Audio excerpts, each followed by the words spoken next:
All right, everyone, good evening. Calling the meeting to order for May 12th, 2025. This is our regular city council meeting. And as always, we begin our meeting with a Pledge of Allegiance. And I am so excited tonight to welcome up Bill and Helene Heaton. You're going to hear a little bit more about Bill later this evening because I got to nominate him for one of the awards. So Bill and Helene, if you would please lead us in the pledge. What a great thing to be able to have the freedom for all of us to stand and say our pledge to the flag. So let's begin. I pledge allegiance to the flag of the United States of America and to the republic for which it stands, one nation, under God, indivisible, with liberty and justice for all. Thank you so much.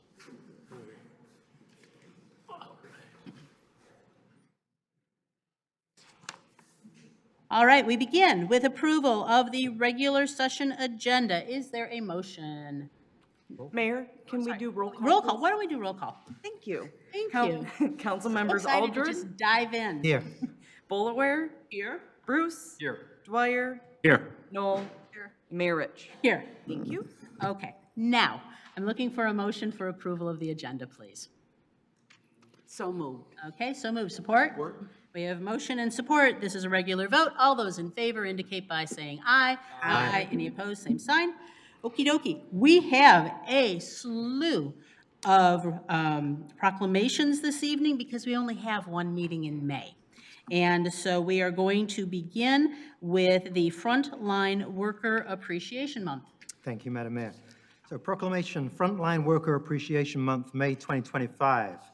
Whereas frontline workers, including nurses, teachers, law enforcement officers, firefighters, emergency medical personnel, and many others, are essential to the safety, well-being, and resilience of our communities. And whereas these individuals demonstrate unwavering dedication, compassion, and professionalism as they provide critical services, often under challenging and high-pressure conditions. And whereas frontline workers are instrumental in safeguarding public health, educating our youth, maintaining public safety, and responding swiftly in times of crisis. And whereas their tireless efforts during emergencies, natural disasters, and public health challenges underscore the essential role they play in sustaining our communities and supporting those in need. And whereas the contributions of frontline workers often extend beyond their formal roles as they offer emotional support, foster trust, and strengthen the social fabric of the neighborhoods they serve. And whereas it is fitting to honor and celebrate these everyday heroes whose service often goes unseen but never unappreciated. And whereas May 2025 provides a special opportunity to recognize the collective impact of frontline workers during National Nurses Month, Teacher Appreciation Week, National Police Week, Firefighter Appreciation Day, and National EMS Week as part of Frontline Worker Appreciation Month. And whereas we join communities across the nation in saluting the commitment, integrity, and resilience of all frontline workers who contribute immeasurably to our shared well-being.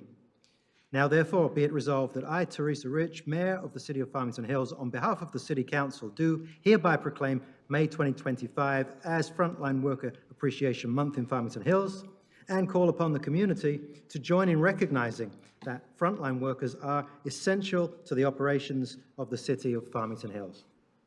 Thank you. And accepted by? On the front. Oh, on the front, accepted by, thank you. City of Farmington Hills Dispatch Supervisor, Katie Mason.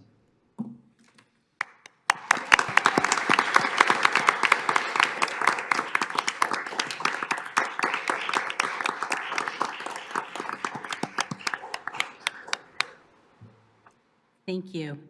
I had the opportunity to spend a few hours in dispatch Friday night, and it is truly one of my favorite parts of the city. And the work that is done by dispatch and all our other frontline workers is just incomparable, so thank you. Next is a proclamation recognizing May 18th through 24th as National Public Works Week. Thank you, Mayor Rich. Whereas public works professionals focus on infrastructure, facilities, and services that are of vital importance to sustainable and resilient communities and to public health, high quality of life, and the well-being of the people of Farmington Hills.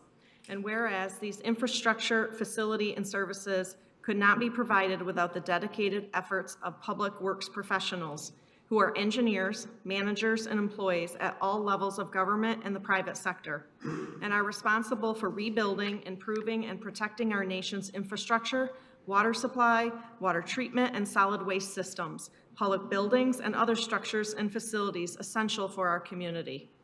And whereas it is in the public interest for the citizens, civic leaders, and the children in Farmington Hills to gain knowledge of and maintain an ongoing interest and understanding of the importance of public works and public works programs in their respective communities.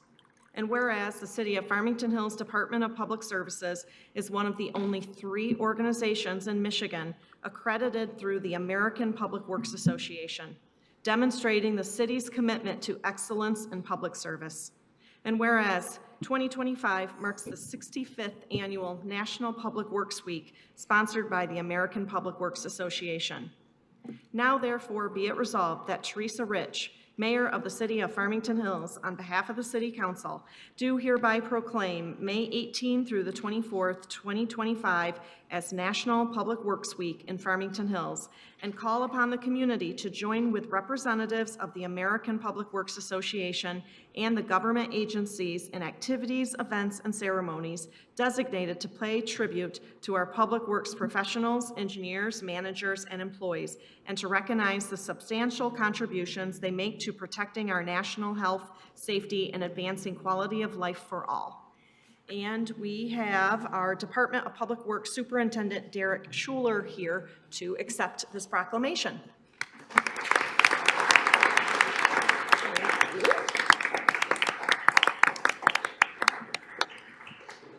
Thank you. Just a couple of quick words, if I could. Thank you, Mayor and Council. Public service employees work hard every day to provide the citizens of Farmington Hills with the highest level of service, whether that's plowing a street or designing a water main or regrading a ditch. We take great pride in being efficient, dependable, and innovative. So thank you so much for your support, and I look forward to sharing this with the team. Thank you.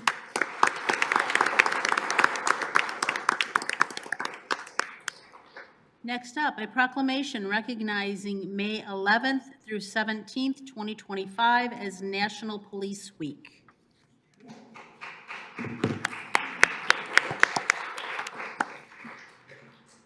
Proclamation, National Police Week, May 11th through 17th, 2025. Whereas Congress and the President of the United States have designated May 15th as Peace Officers Memorial Day, and the week in which May 15th falls as the National Police Week.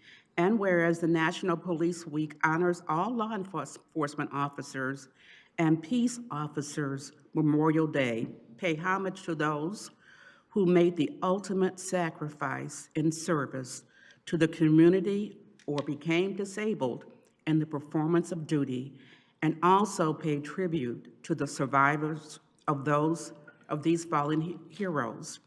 And whereas we honor the men and women of the Farmington Hills Police Department, along with their families and community partners, and commend them on their impressive accomplishments in protecting our community.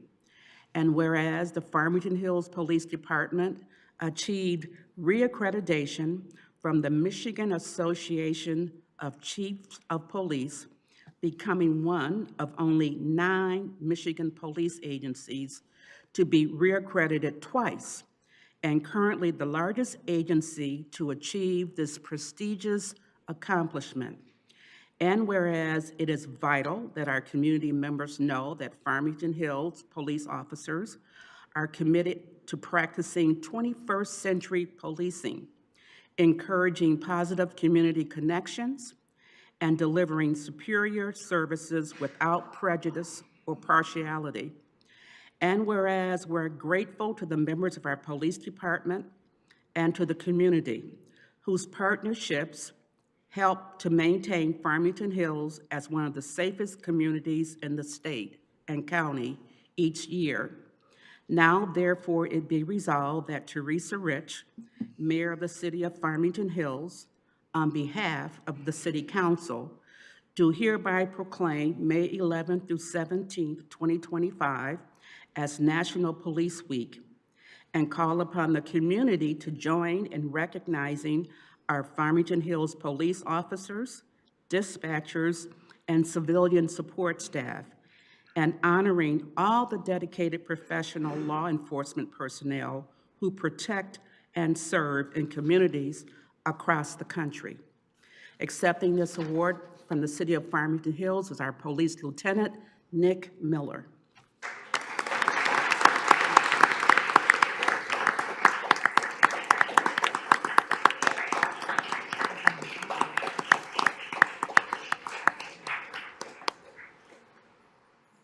Do you want to say something?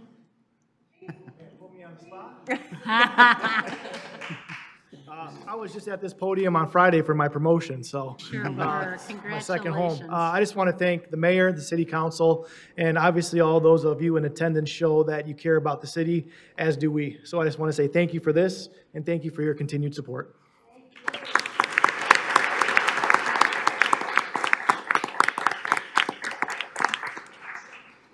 Next up is National Gun Violence Awareness Day. Thank you, Madam Mayor. I asked the mayor that, based on my background in law enforcement and what I tried to do with gun violence, that I read the proclamation on National Gun Violence Awareness Day, June 6, 2025. Whereas every day, 125 people in the United States are killed by gun violence, and more than 260 are shot and wounded, with an average of more than 19,000 gun-related homicides every year. And whereas people in the United States are 26 times more likely to die by gun homicide than people in other high-income countries. And whereas in Michigan, there are more than 1,400 gun-related deaths per year, a rate of more than 15 deaths per 100,000 people, which costs approximately $16.8 billion a year, of which $380.5 million is paid by the taxpayers. And whereas cities across the nation, including Farmington Hills, are working to end the senseless violence with evidence-based solutions. And whereas support for the Second Amendment rights of law-abiding citizens go hand in hand with keeping guns away from those who are a danger to themselves or others. And whereas mayor, council members, and law enforcement officers, in partnership with local violence intervention activists and resources, know their communities best, are the most familiar with local criminal activity and how to address it, and are in the best positions to understand how to keep their citizens safe. And whereas gun violence prevention is more important than ever, as we see gun violence continue to impact communities across this country, and whereas as we renew our commitment to reduce gun violence and pledge to do so, all we can do to keep firearms out of the hands of people who should not have access to them, and encourage responsible gun ownerships to help keep our families and communities safe.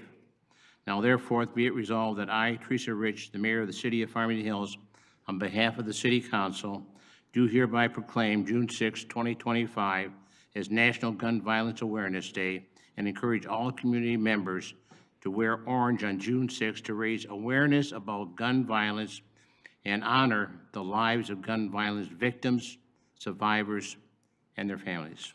And then And, before you call the people up, if we could, please, Councilmember Bolaware wanted to make a couple of comments and actually wore orange this evening in honor of this proclamation. Yes, thank you, Mayor. As a family member of 3 gun violence victims, this has been my passion to advocate for gun safety and also to reduce the amount of guns out there in our community. Excuse me. I had 2 nieces and 1 nephew who were gunned down by those with guns. Their names, at 19 years old, is Natasha Bolaware. The shooter is still at large. The second is Marcy Mullins, 50 years old. The shooter is still at large. The third one is Theron Bolaware, my nephew, gunned down at 27. The shooter is still at large. So I thank the group who's advocating for to reduce the amount of gun violence in our community, and I'm wearing orange today in recognition of this proclamation.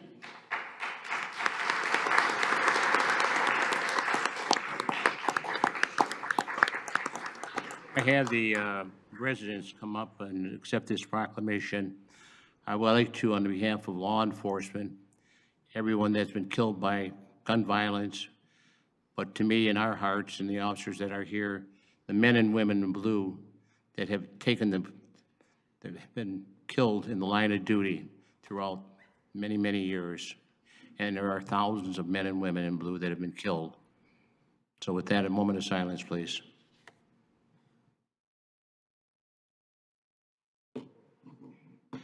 Thank you. And accepting the proclamation will be Farmington Hills residents Diane Mitchell and Melissa Lauer.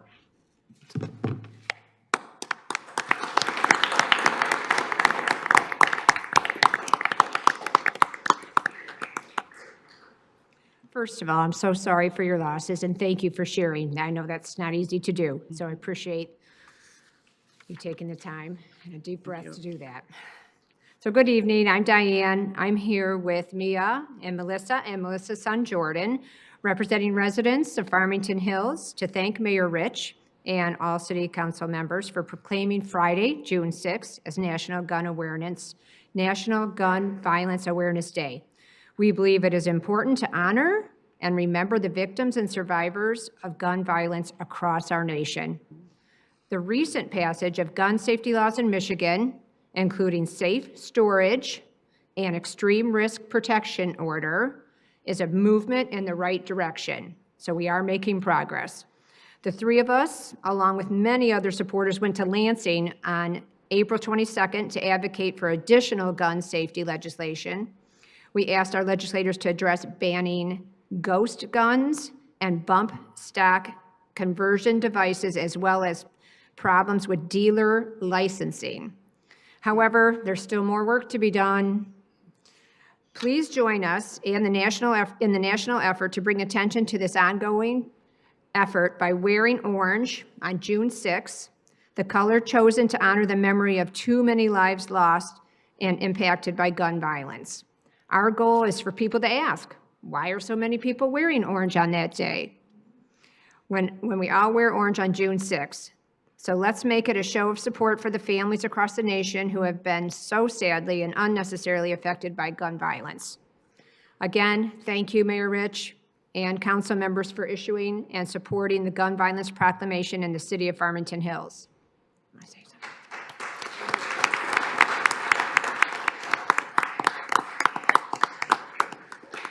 And I just also wanted to say thank you for having the courage to share your story. When you share your story, you let others know that they are not alone. And I also wanted to say to the audience, if you are a gun owner and you do not have a gun lock, you can reach out to us and we can provide one for free for you. Also, you can go to your local police station and they will provide a gun lock for you as well. Let's try and be smart and keep our guns locked.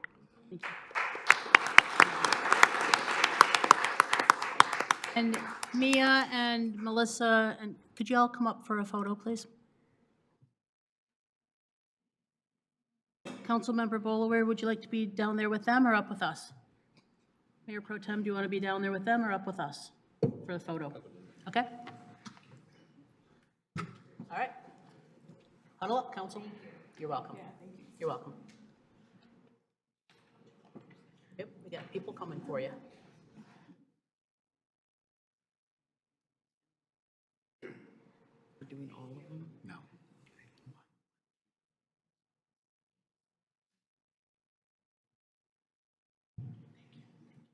All righty. Okay, photo time.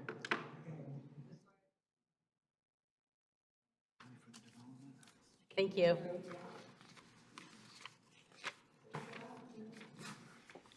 Okay, one more proclamation. This one for Mental Health Awareness Month. All right. Whereas mental health includes emotional, psychological, and social well-being affecting how we think, feel, and act, and how we handle stress, relate to others, and make choices. And whereas mental health is part of overall health and well-being, and awareness, education, and access to quality care are critical to supporting individuals facing mental health challenges.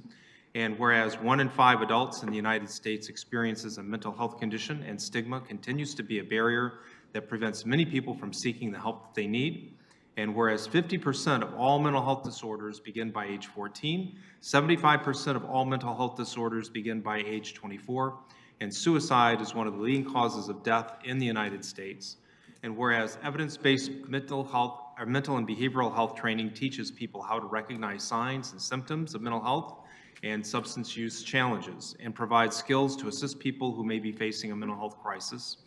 And whereas the city of Farmington Hills is home to the Michigan School of Psychology, an independent not-for-profit graduate school that has been a leader in clinical, experiential, and self-directed education for over 40 years, with a commitment to educate psychologists today who will transform our world tomorrow.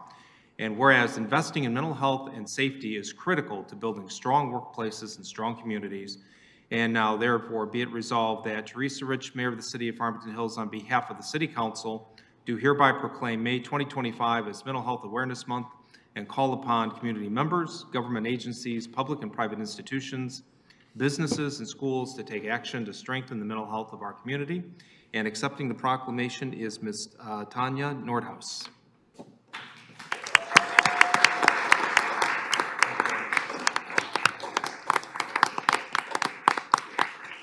While she's walking up to make a couple of remarks, just to comment that she has been a longtime member of our Children, Youth, and Families Commission and is this far from her PhD. So let's send her some good wishes.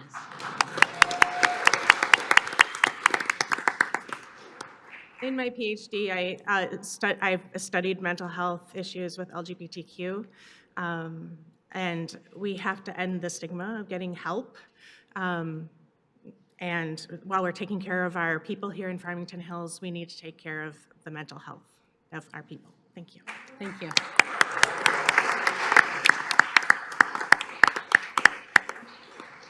So this is really one of our favorite evenings of the year. Not only do we get to do a lot of proclamations, but we also get to recognize the volunteers within our community.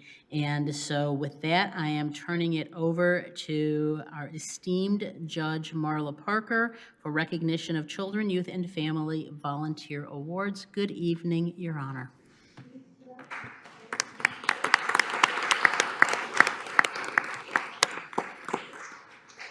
Well, thank you, Madam Mayor, members of the council, honorees and guests. This is also one of my favorite nights of the year. For many years, it's been my pleasure to appear on behalf of the Commission for Children, Youth, and Families to present the Volunteer Recognition Awards. So J.M. Barrie, who actually was the author of Peter Pan, once said that those who bring sunshine to the lives of others cannot keep it from themselves. So with that, I'd first like to shine some light on the Commission for Children, Youth, and Families. Our chair of this event is Sharon Snodgrass, and all of the members of the Commission for Children, Youth, and Families. Will you please stand at this time?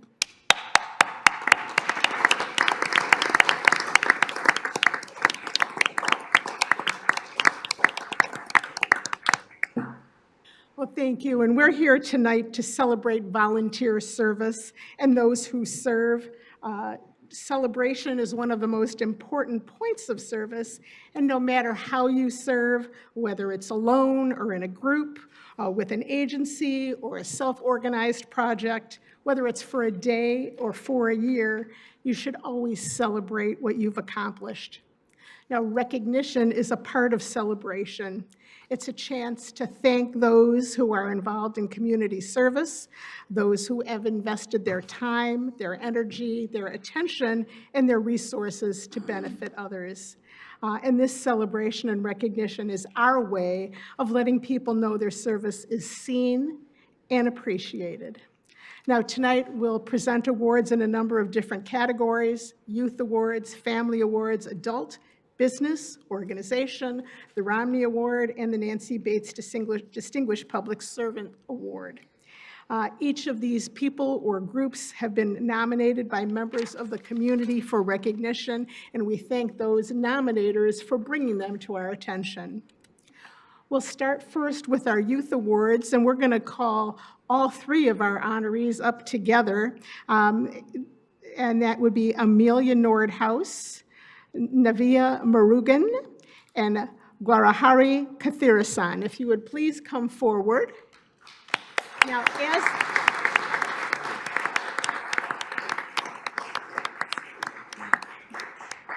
as they're coming forward, when you hear what these people have accomplished, you'll be amazed and inspired.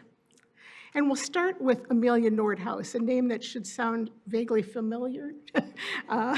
Amelia is a 13-year-old STEAM student from Farmington Hills, and she'd been attending the Bike MS events with her family since she was 2 weeks old.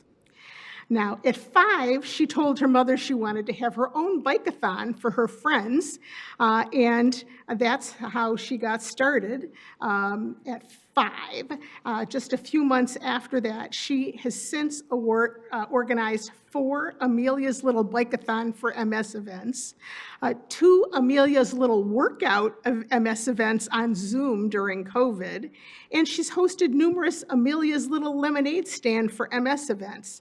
Now, remember, she's 13.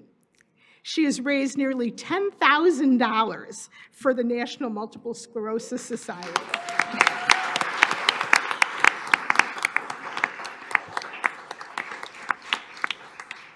And additionally, she's volunteered at numerous rest stops at the Bike MS Awards. Now, when she was 8, she actually earned a black belt from Farmington Martial Arts, and a few weeks later, the owners asked her to be a volunteer teacher a few nights a week, and for the past 6 years, she's volunteered 5 hours a week to teach kids from age 5 to considerably older than that to learn martial arts, and doing over the math, that's over 1,300 volunteer hours at Farmington Martial Arts. She's also volunteered as a safety, as a kindergarten morning helper for 2 years when she was elementary school. She's volunteered in Sunday school and helping the adults teach the younger children. And just recently, she spent a Saturday volunteering at a food pantry. So congratulations, Amelia.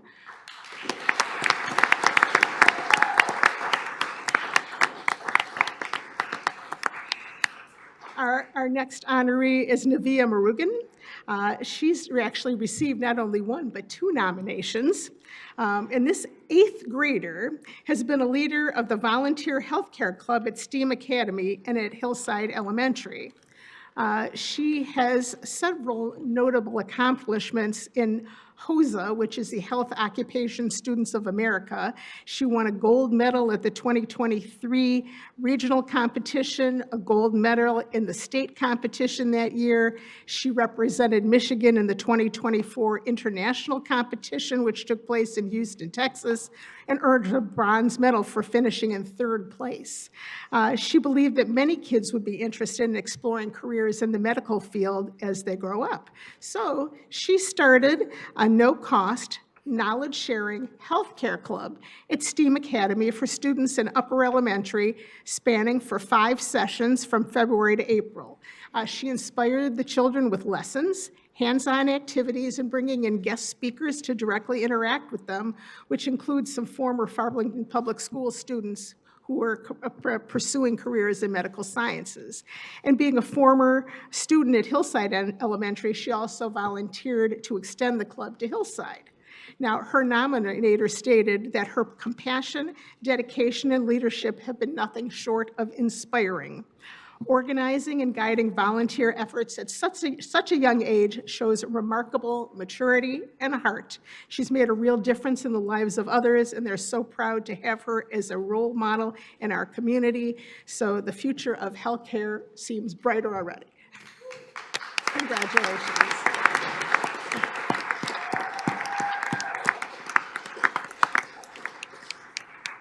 Now, Grawahari Kathirasan is a junior at Farmington High School, and he's a dedicated and passionate volunteer whose selfless service has made a significant impact in the community.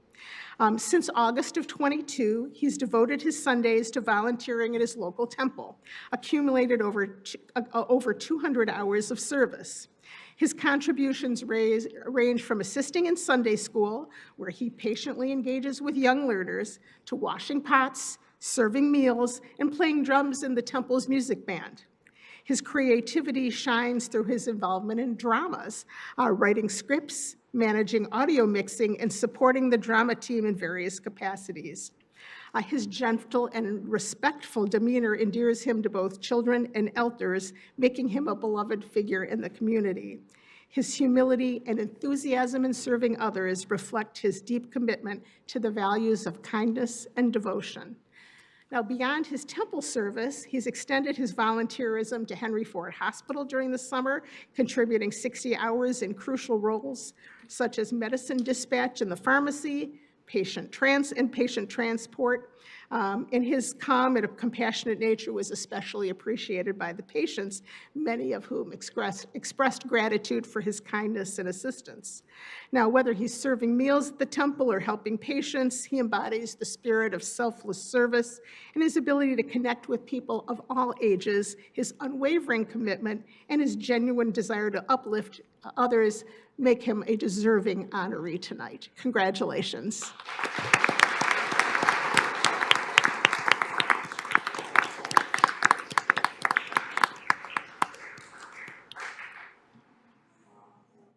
And can we get a picture of them?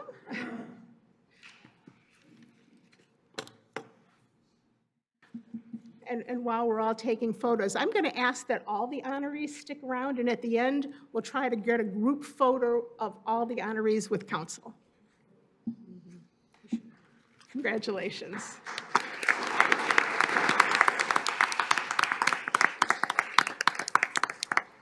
Our next award is the Family Award that will be given to Jamie and Julia Hobart.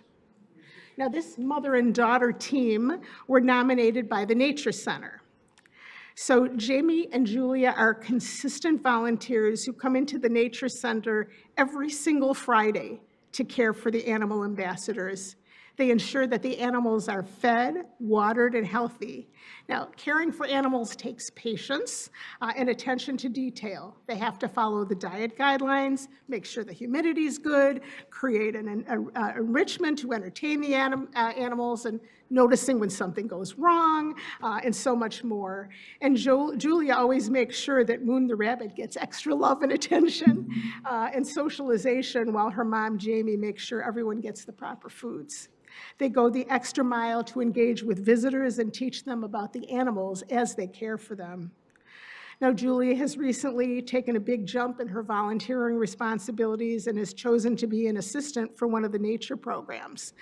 She helps pass out and clean up supplies, plays games with the children, and helps out leaders in any ways she can. Her parents have allowed her to have this wonderful volunteer experience, and they support her in this new step and make sure she gets to and from the Nature Center as needed. So Jamie and Julia, you've both shown great care with your responsibilities, and I understand you always ask if there's anything extra that you can do after you're already doing so much. These volunteers like this allow the Nature Center to care for so many animals, and this would not be as successful without them. So congratulations, and thank you for your service.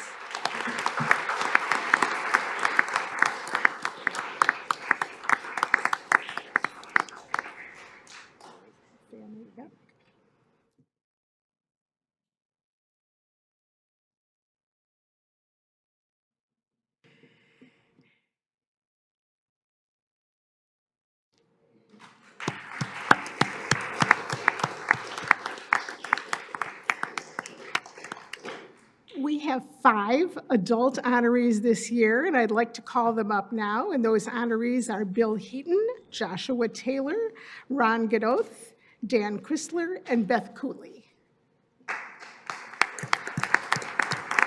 Come forward, please.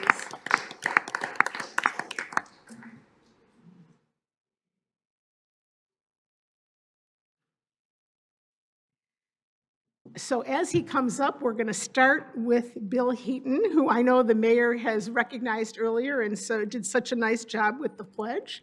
Mr. Heaton volunteers at CARES in a way that's impactful and infectious. He's taken the responsibility of assembling bags of snacks, and I understand cartfuls and cartfuls of bags of snacks. And when CARES patrons check out, almost everyone stops at the end cap to add a bag to their other groceries. And for CARES patrons, having a lovingly assembled bag of snacks provides dignity. Now, CARES staff say he's wonderfully dedicated to his work, and in fact, it's not uncommon for Bill and his walker to be standing outside the door waiting for the first employee to arrive in the morning so that he can get working. We have so many dedicated volunteers in our community and so many who work at CARES, but I think it's a real tribute when you see how many people from CARES are here to support Bill tonight. And if you all stand up, the CARES team, come on, CARES. You can all stand up. Let's his support team stand up too. No, they don't want to stand. They want, all right, come on, let's show, we're just going to show just how many people from CARES are here. Come on. Wow.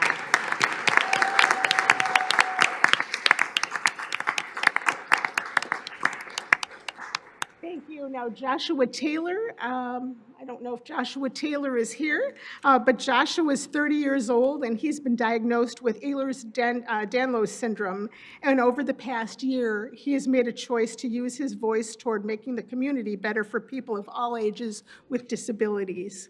He's met with city leaders, corporate officers and owners, state politicians and the like, to work on having proper places for people to deal with toileting hygiene or other medical issues. He's also working on providing accessible playground and outdoor equipment, and he shares his journey on Facebook as Disabled Not Unable, and on Instagram as Disabled Not Unable Movement. So congratulations to him.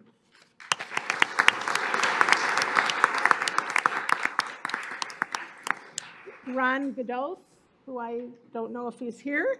Ron Gadoth is the current president of the Council of Homeowners Association, and under his leadership, COHAS has become a vital source of information critical to the operation of homeowners associations and an avenue for direct engagement with the leadership of local government, schools, and commissions.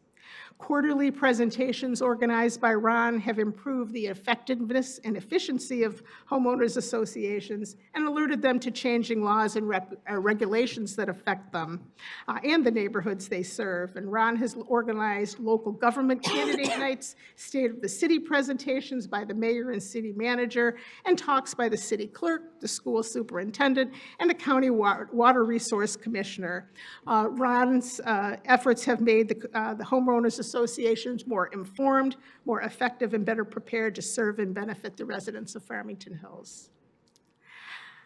So congratulations.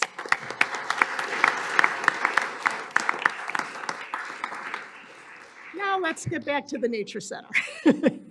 Dan Chrysler is not only a consistent volunteer at the Farmington Hills Nature Center and Heritage Park, but also a consistent visitor and a nature lover in the park. And there isn't a week that goes by that you can't find Dan at Heritage Park, where you can't, whether it's hiking with the Wednesday walkers or helping with the volunteer task. He's a consistent face at the monthly volunteer days where no task is too big or too small. Dan will trek off into the woods to remove invasive species, collect grapevine for wreaths, wash dirty tables, and whatever the Nature Center needs, he'll do it. All of Dan's hard work and time allows the Nature Center to provide high-quality programs. And in March, you'll find Dan the firekeeper tending to the fire all day long during the maple sugaring season. During field trip season, Dan is ready to assist wherever needed, even at the last minute, and is a master at running the pedal-powered smoothie bike to help kids learn about energy.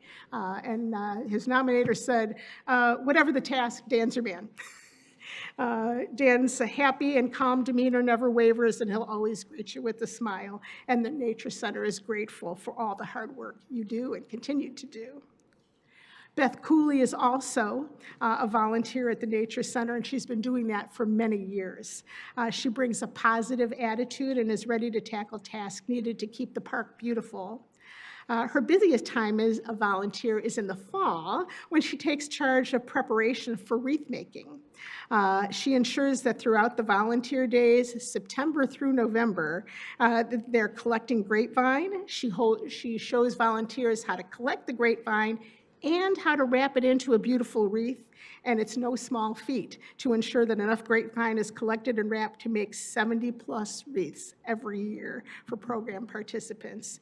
And that's not all. Beth also works closely alongside other volunteers to collect seed heads and other items to decorate the wreaths. And without Beth and her committed crew of volunteers, there'd be no wreaths and decorations collected and no setup for this workshop that sells out every year. The Nature Center runs smoothly because of volunteers like Beth and Dan. Beth is always ready to jump in and help, has a plan in mind, and creates a warm, welcoming space for all park visitors and volunteers. We congratulate all of you for all your hard work.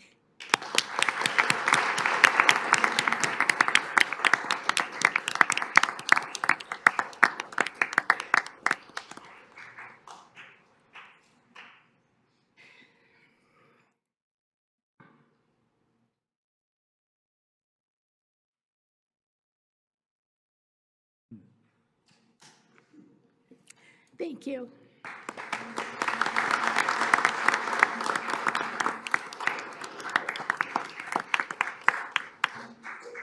So our next award is the Organizational Award.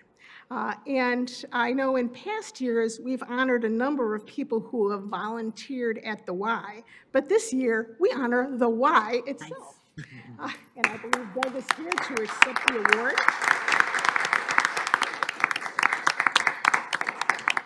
And the Farmington Family YMCA is a place that's been rooted in service for well over 60 years. And yes, we know they operate a fitness center, and yes, they have reputation for being the nation's swim lesson providers, but the Y offers even more. And the Farmington Y is a hub where people of all backgrounds unite to grow stronger in spirit, mind, and body. The Farmington Family Y welcomes all and works to strengthen the community by connecting individuals to a greater purpose and helping them fill their greatest potential. And whether it's helping a child gain confidence in the pool, supporting a senior through group fitness, or offering a safe and welcoming space for teens after school, the Y mission is lived out daily through connection, compassion, and commitment. But the Y does not do this work alone. They are proud to partner with organizations like the Children, Youth, and Families Commission, the Farmington Community Library, Cares of Farmington Hills, the Optimist Club, the Exemplar Club, the Henry Ford Health West Bloomfield, BNI of Farmington Hills, just to name a few.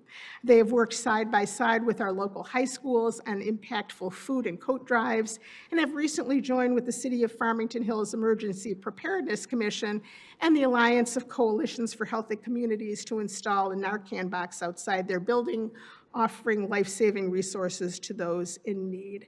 Tonight, we honor the Farmington Family Y. Congratulations.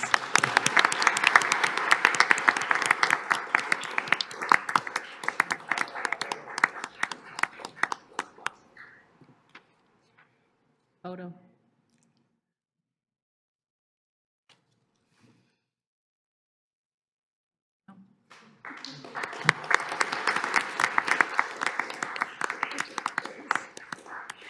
Our next award is the Business Award, and we're fortunate to have a company like Bosch in our community.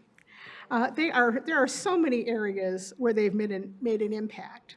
So I'll start out by saying that after receiving their nomination, I kept receiving more and more information about the ways that Bosch contributes. And they partner with the City of Farmington Hills, the Farmington Public Schools, the library, the Y, and so many more. And for just some examples, they're involved with the Hawk Makerspace, the Hawk Trailhead Project, STEM programming at the Nature Center, with the Farmington Public Schools, with the library. They receive money from the library receives money from the Bosch Community Fund for robot kits, laptops, Library of Things items, seed items, and some code program support. So many more areas where Bosch makes a difference. We honor you and for all the ways that you make a difference. And I know that Bosch tonight is represented by Ken Hung, who's the Sales Vice President of Bosch Mobility. Thank you so much for being here, and thank you so much.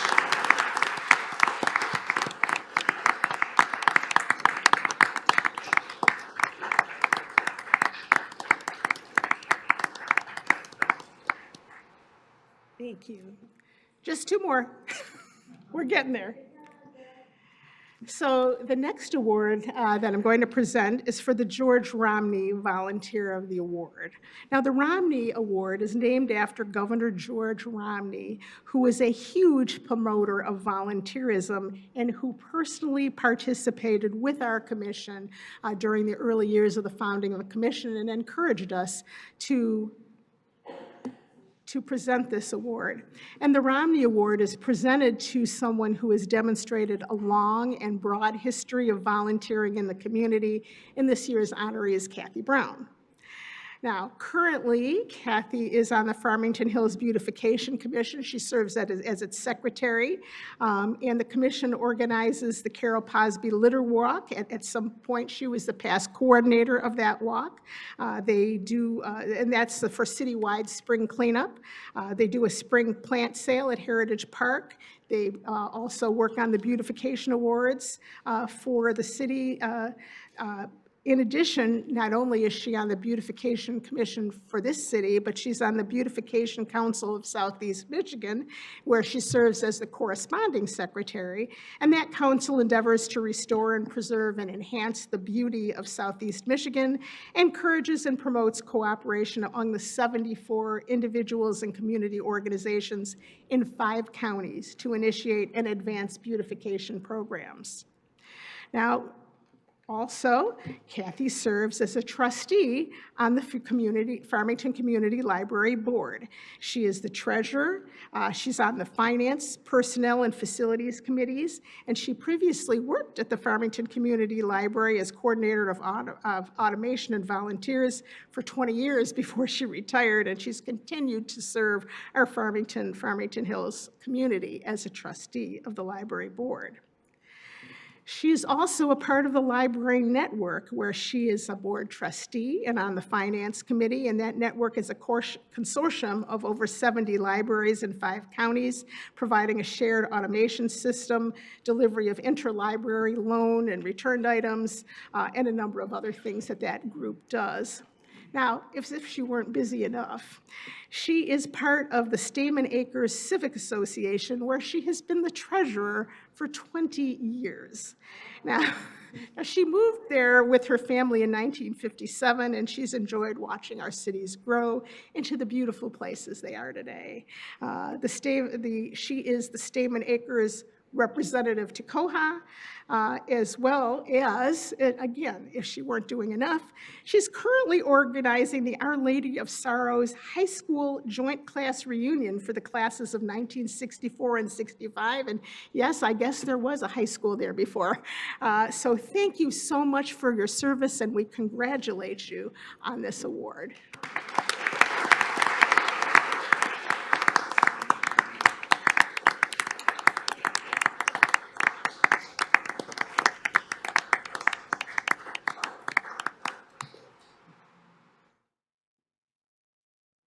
And I understand you wanted to say a couple words.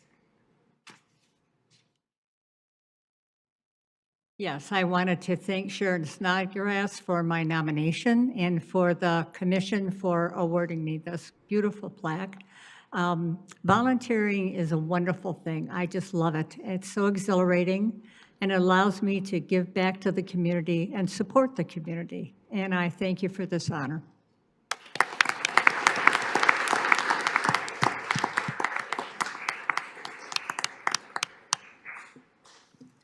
And last but not least is the Nancy Bates Distinguished Public Servant Award.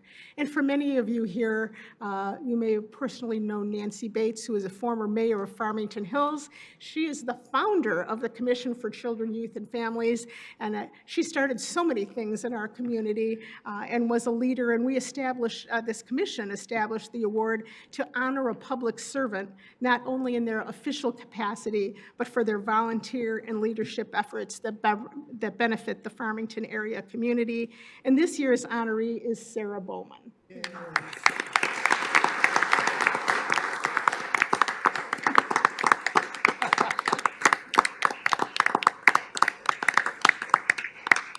So many of you know Sarah from just seeing her around Farmington all the time.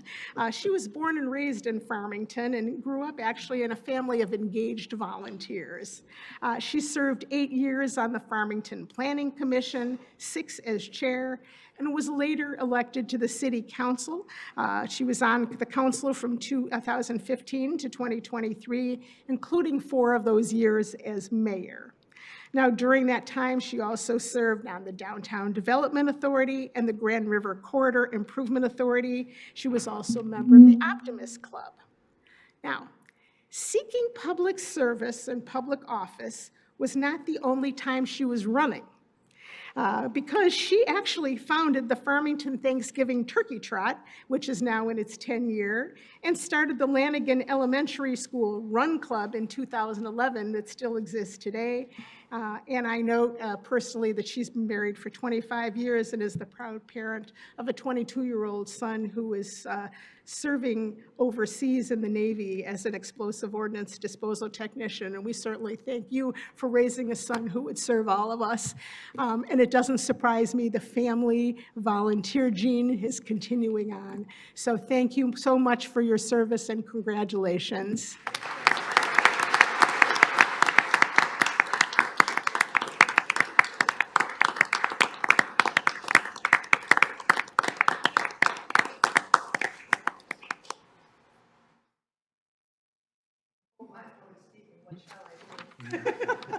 No, thank you very much, Judge, and thank you, Sharon Snodgrass, and to the Children, Youth, and Families. Thank you, Council, for hosting all of us this evening. Obviously, I'm in great company. We are definitely a community of volunteers. It was just previously stated, volunteering, it's not work. It's just what we do to make our community better, and thank you for hosting this evening, and I really appreciate it.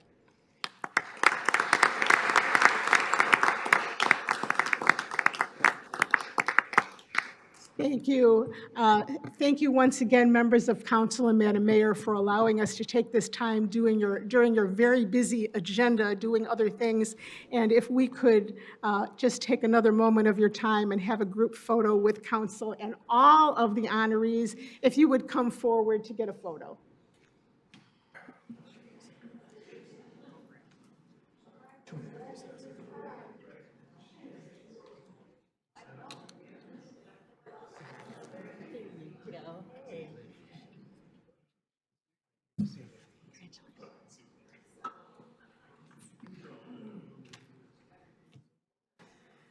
Let's see, we're gonna probably have to bring you in a little bit. We still got Bill, Bill's got to come in, and Sarah. We'll be even by the time they get here. On the picture. Judge, you coming in? Wait for the judge.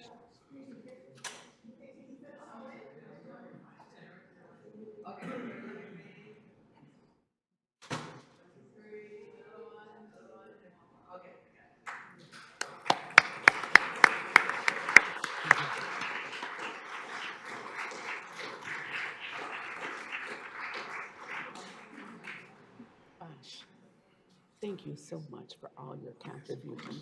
Always doing so much, especially that maker space. Yes, yes. Thank you so much. Thank you. Thank you. Thank you.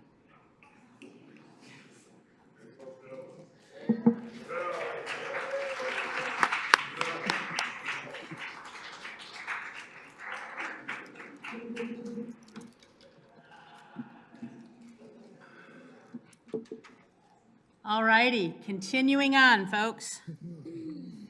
All right.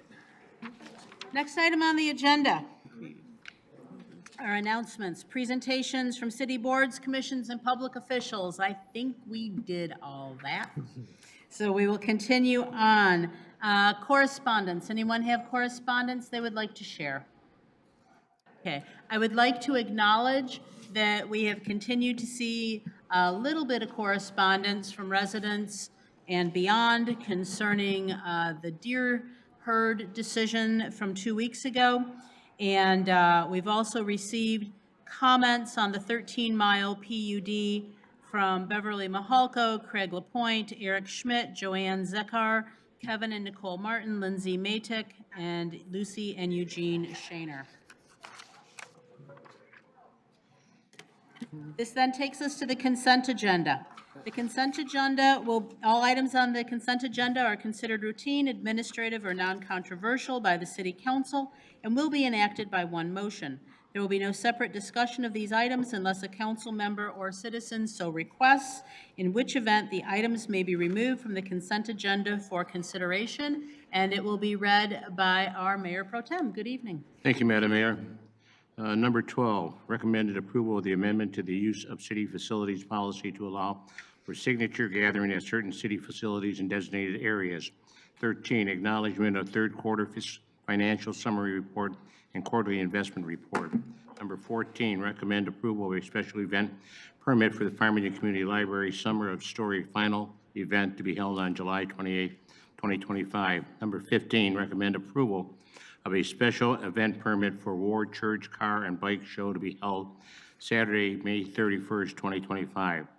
Number 16, recommend approval of a special event permit for the 14th Annual Cipriano Classic 5K race to be held on Friday, June 6, 2025. Number 17, recommend adoption of a resolution for the reimbursement of eligible expenses related to the Oakland County West Nile Fund Program, CMR 52582. Number 18, recommend approval of a standard advisor confidentiality agreement with the Michigan Economic Development Corporation, CMR 52583. Number 19, recommend approval of a request for employment under Section 10.01A of the City Charter for a camp instructor, CMR 52584. Number 20, recommend approval of a request for employment under Section 10.01A of the City Charter for a camp coordinator, CMR 52585. Number 21, recommend approval of City Council study session minutes of April 28, 2025. And final, 22, recommend approval of a City Council regular session meeting of minutes of the April 28, 2025. Thank you. And do we have a motion? Ms. Null? Yeah, I'll make a motion to approve the consent agenda for May 12 as read by the Mayor Pro Tem. Thank you. We have a motion, and Mr. Aldred, you support? Okay, thank you. This is a roll call vote. Council members Bolaware, Yes. Bruce, Yes. Dwyer, Yes. Knoll, Yes. Aldred, Yes. and Mayor Rich. Yes. Thank you. Okay. That then takes us on to council member comments and announcements. Anyone have comments or announcements they would like to make this evening? Okay, I have a couple. Let me grab my note. All righty. In addition to all the proclamations we had this evening, and there were so many other things that May is known for, one of the items May is also known for is ALS Month. And just wanted to share, ALS, also known as Lou Gehrig's disease, is a devastating and fatal neurodegenerative condition, progressively destroys motor neurons, leading to complete paralysis and in most cases, death within 5 years of diagnosis, and at present there is still no cure. Military veterans are disproportionately affected, and multiple studies show they are significantly more likely to develop and die from the disease than the general population. While their minds remain sharp, people living with ALS lose the ability to walk, talk, eat, and eventually breathe. As their independence fades, they often rely entirely on caregivers. In advanced stages, round-the-clock care becomes essential. And to truly confront ALS, we must raise awareness and ensure policies reflect the urgent need of those living with this disease Increased advocacy and legislative support are critical to advancing research, easing the burden on families, and ultimately finding a cure. And so we urge you to stand with the ALS community by increasing awareness, prioritizing research funding, and securing additional caregiver support. And that was one. Second, last week was Nurses Week. And I had the opportunity to speak at the Nurses Week event at Corwell Farmington Hills.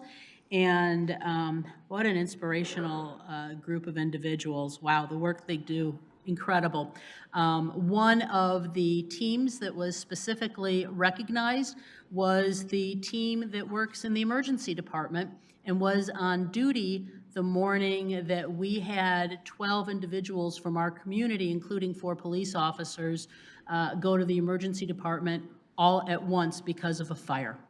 And so it was fabulous to listen to their story and how they came together as a team and just did amazing work for our community. So thank you to all the nurses out there. Would like to recognize one of our residents, Ron Acho, is a 50-year Farmington Hills resident, and a week or so ago was recognized as the Chaldean Chamber of Commerce Business Person of the Year. He would have been here this evening to say hello. However, he's being recognized by West Bloomfield. So I guess we didn't get on his dance card for tonight. Maybe soon. And finally, Walk the Hawk is tomorrow at noon. So anybody wanting to come share what's on your mind, come on out and meet us at the Hawk track at noon from 12 to 1. Happy to hear whatever you want to talk about. And with that, we will take it to the city manager's update. Thank you, Madam Mayor. Just a quick reminder, Memorial Day is coming up on May 26th, so just wanted to let everybody know and remind folks that rubbish pickup will be delayed 1 day. So obviously, if your pickup is on Monday, your pickup will get moved to Tuesday, so on and so forth. So just a quick reminder, and wanted everybody to have a safe and happy Memorial Day weekend, since this is one of our only public meetings this month. Thank you. All right, we'll see y'all at the parade. That then takes us to item 8, unfinished business, consideration of planned unit development 2, 2024, including site plan 56-8-2024, Mulberry Park and the Tabernacle multifamily housing located on 13 Mile Road west of Middle Belt Road, which was postponed from March 3rd, 2025. And I'm seeing that I am getting some requests to speak. Just a reminder, anyone who would like to make public comment, you need you to fill out a blue card. If you would like to speak on something specific, please say so. There's a spot for that on the blue card. And if you would like to speak on a general matter, when the general public comment session comes along, again, please fill out a blue card so that you can be recognized. And so, good evening, Charmaine. Good evening. Charmaine Kettler-Schmaltz, Planning and Community Development Director. I've got a few comments to introduce the item. We have before you this evening the item that had been postponed from the previous meeting on March the 3rd, PUD 2 2024 with a concurrent site plan 56-8-2024. This is a two-part development. It's called Mulberry Park and the Tabernacle. Just as a refresher, it's located on the south side of 13 Mile between Middle Belt and Orchard Lake Roads. It's currently zoned RA1. Just a refresher, the PUD process and where this development is in that process. The qualification of the application was reviewed and approved by the Planning Commission on April 18th of 2024. The Planning Commission recommended the plan to City Council after holding their public hearing in November 21st of 2024. The City Council has had this item on their agenda January 13th of 2025, and that item was postponed until March 3rd of 2025. At that time, the City Council held and then closed a public hearing. At that time, the City Council postponed further deliberation of the item and the decision making until this evening. So that item is on your agenda for deliberation. So the City Council had a number of discussion items that the applicant wished to address and make modifications to the plan. So there is a revised plan before you, and there have been reviews assimilated from the planning staff, consultant, and the staff of the city. And before I turn this over to our consultant for further details on those modifications, I did want to make one clarifying point for those in the audience and those watching, that the City of Farmington Hills staff and consultants neither advocate nor oppose presentation of developments to the city. We simply process and do reviews according to the regulations that are on the books. I just wanted to clarify that point. We, at that point, move it on to the approval bodies for their deliberation and approval or denial. So I'm going to turn it over to Jill from Giffords Webster to give a little bit more information regarding modifications to the current plan. Thank you. Good evening. Jill Boehm, partner with Giffords Webster, city's planning consultants. I don't want to go too far into this because I think that the overview was presented that gave you all the background. You've seen this before. I know that the applicant is here to talk with you a little bit further about the changes they made. Just briefly noting that the number of buildings has not changed, but the mix changed a little bit. So the single-story ranch units went down by 2 from 33 to 31 homes since the last time you saw this development. And the Mulberry Park portion, the attached 2-story, 3-bedroom townhouses were reduced from 36 to 34. So there are 4 fewer units than there were previously, but the fundamental buffer around to the south end has not changed, and the amount of landscaping provided has not changed either. So I'm happy to answer any questions, or if you'd like to just jump right to the applicant, that is fine with me too. Okay, questions, anyone? Okay, I do have a question on the zoning issue. So we've received a little bit of correspondence about the master plan. And so we know that the zoning today, please correct me if I'm wrong, is RA1, correct? Correct. And the zoning proposed under the master plan is flex zoning for this area. Is that also correct? I would have to look at that to make sure, but I believe that the intent of the master plan was to recognize that at least this area and other areas in the city where we had intended to see some additional development, the city did, that there would be some consideration for expanding beyond single-family residential zoning in some of those areas that were articulated in the master plan. And I don't know whether it would be you or the planning director, but if we could have someone please explain to us what flex zoning means. I can jump to that in a moment. Thank you. So the master plan does call out flex zoning residential for this district. That is called out in the master plan, and it does allow for some flexibility in those special planning areas that we have. It's not called out as a zoning classification at this time, so what we have is the ability to implement those through other tools that are currently available through the zoning ordinance, including a PUD process. Okay, thank you. Please. Yep. Do you know why this specific area was called out in the master plan as being flex zoning? Why they were targeting just these 6 lots for that? Jill has an answer for you. For that, at least, yes. So it wasn't just this particular parcel. But in this area it is. In this area, this was identified by the Planning Commission and by council too as an area that had seen development proposals in the past. That it seemed as though single-family residential was not going to be the type of development that would go on this parcel because of its challenges with having structures on that already.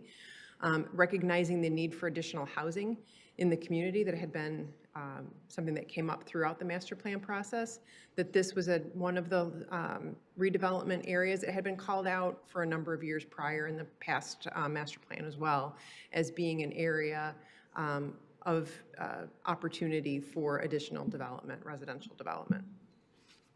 Okay.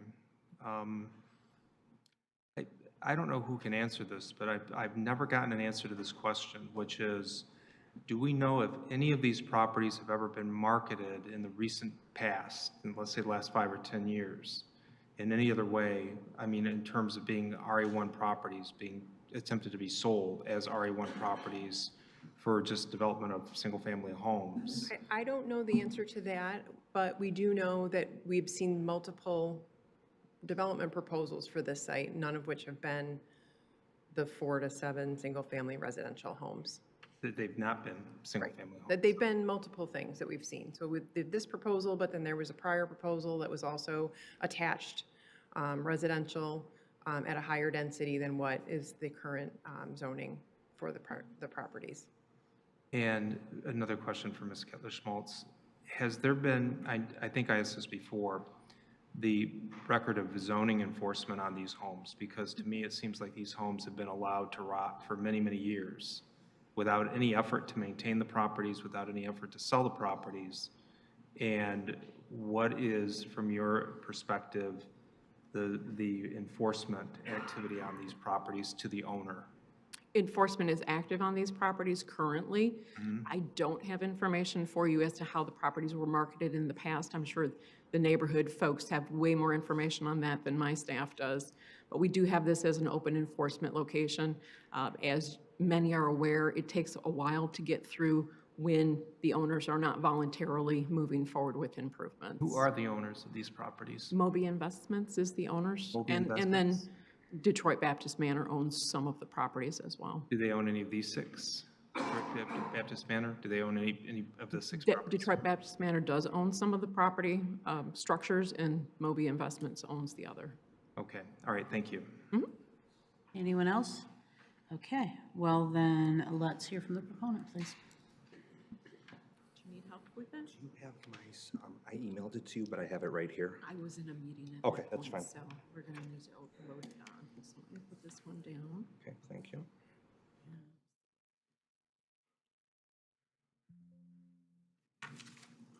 All right, we're good. You're good? Thank you, Charmaine.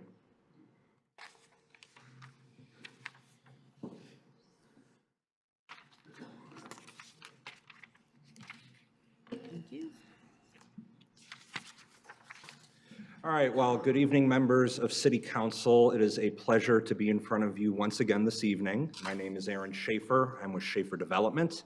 I am joined alongside my brother Spencer, as well as my father Stephen.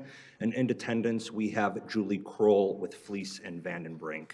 Julie is our primary point of contact at Fleece. So if there are any questions or comments you have regarding site access, curb cut design and the variation in the old traffic impact study versus the new one, Julie is far more equipped to handle those questions. Since we've got 6 folks here, I am going to do my best to answer each and everyone's individual concerns.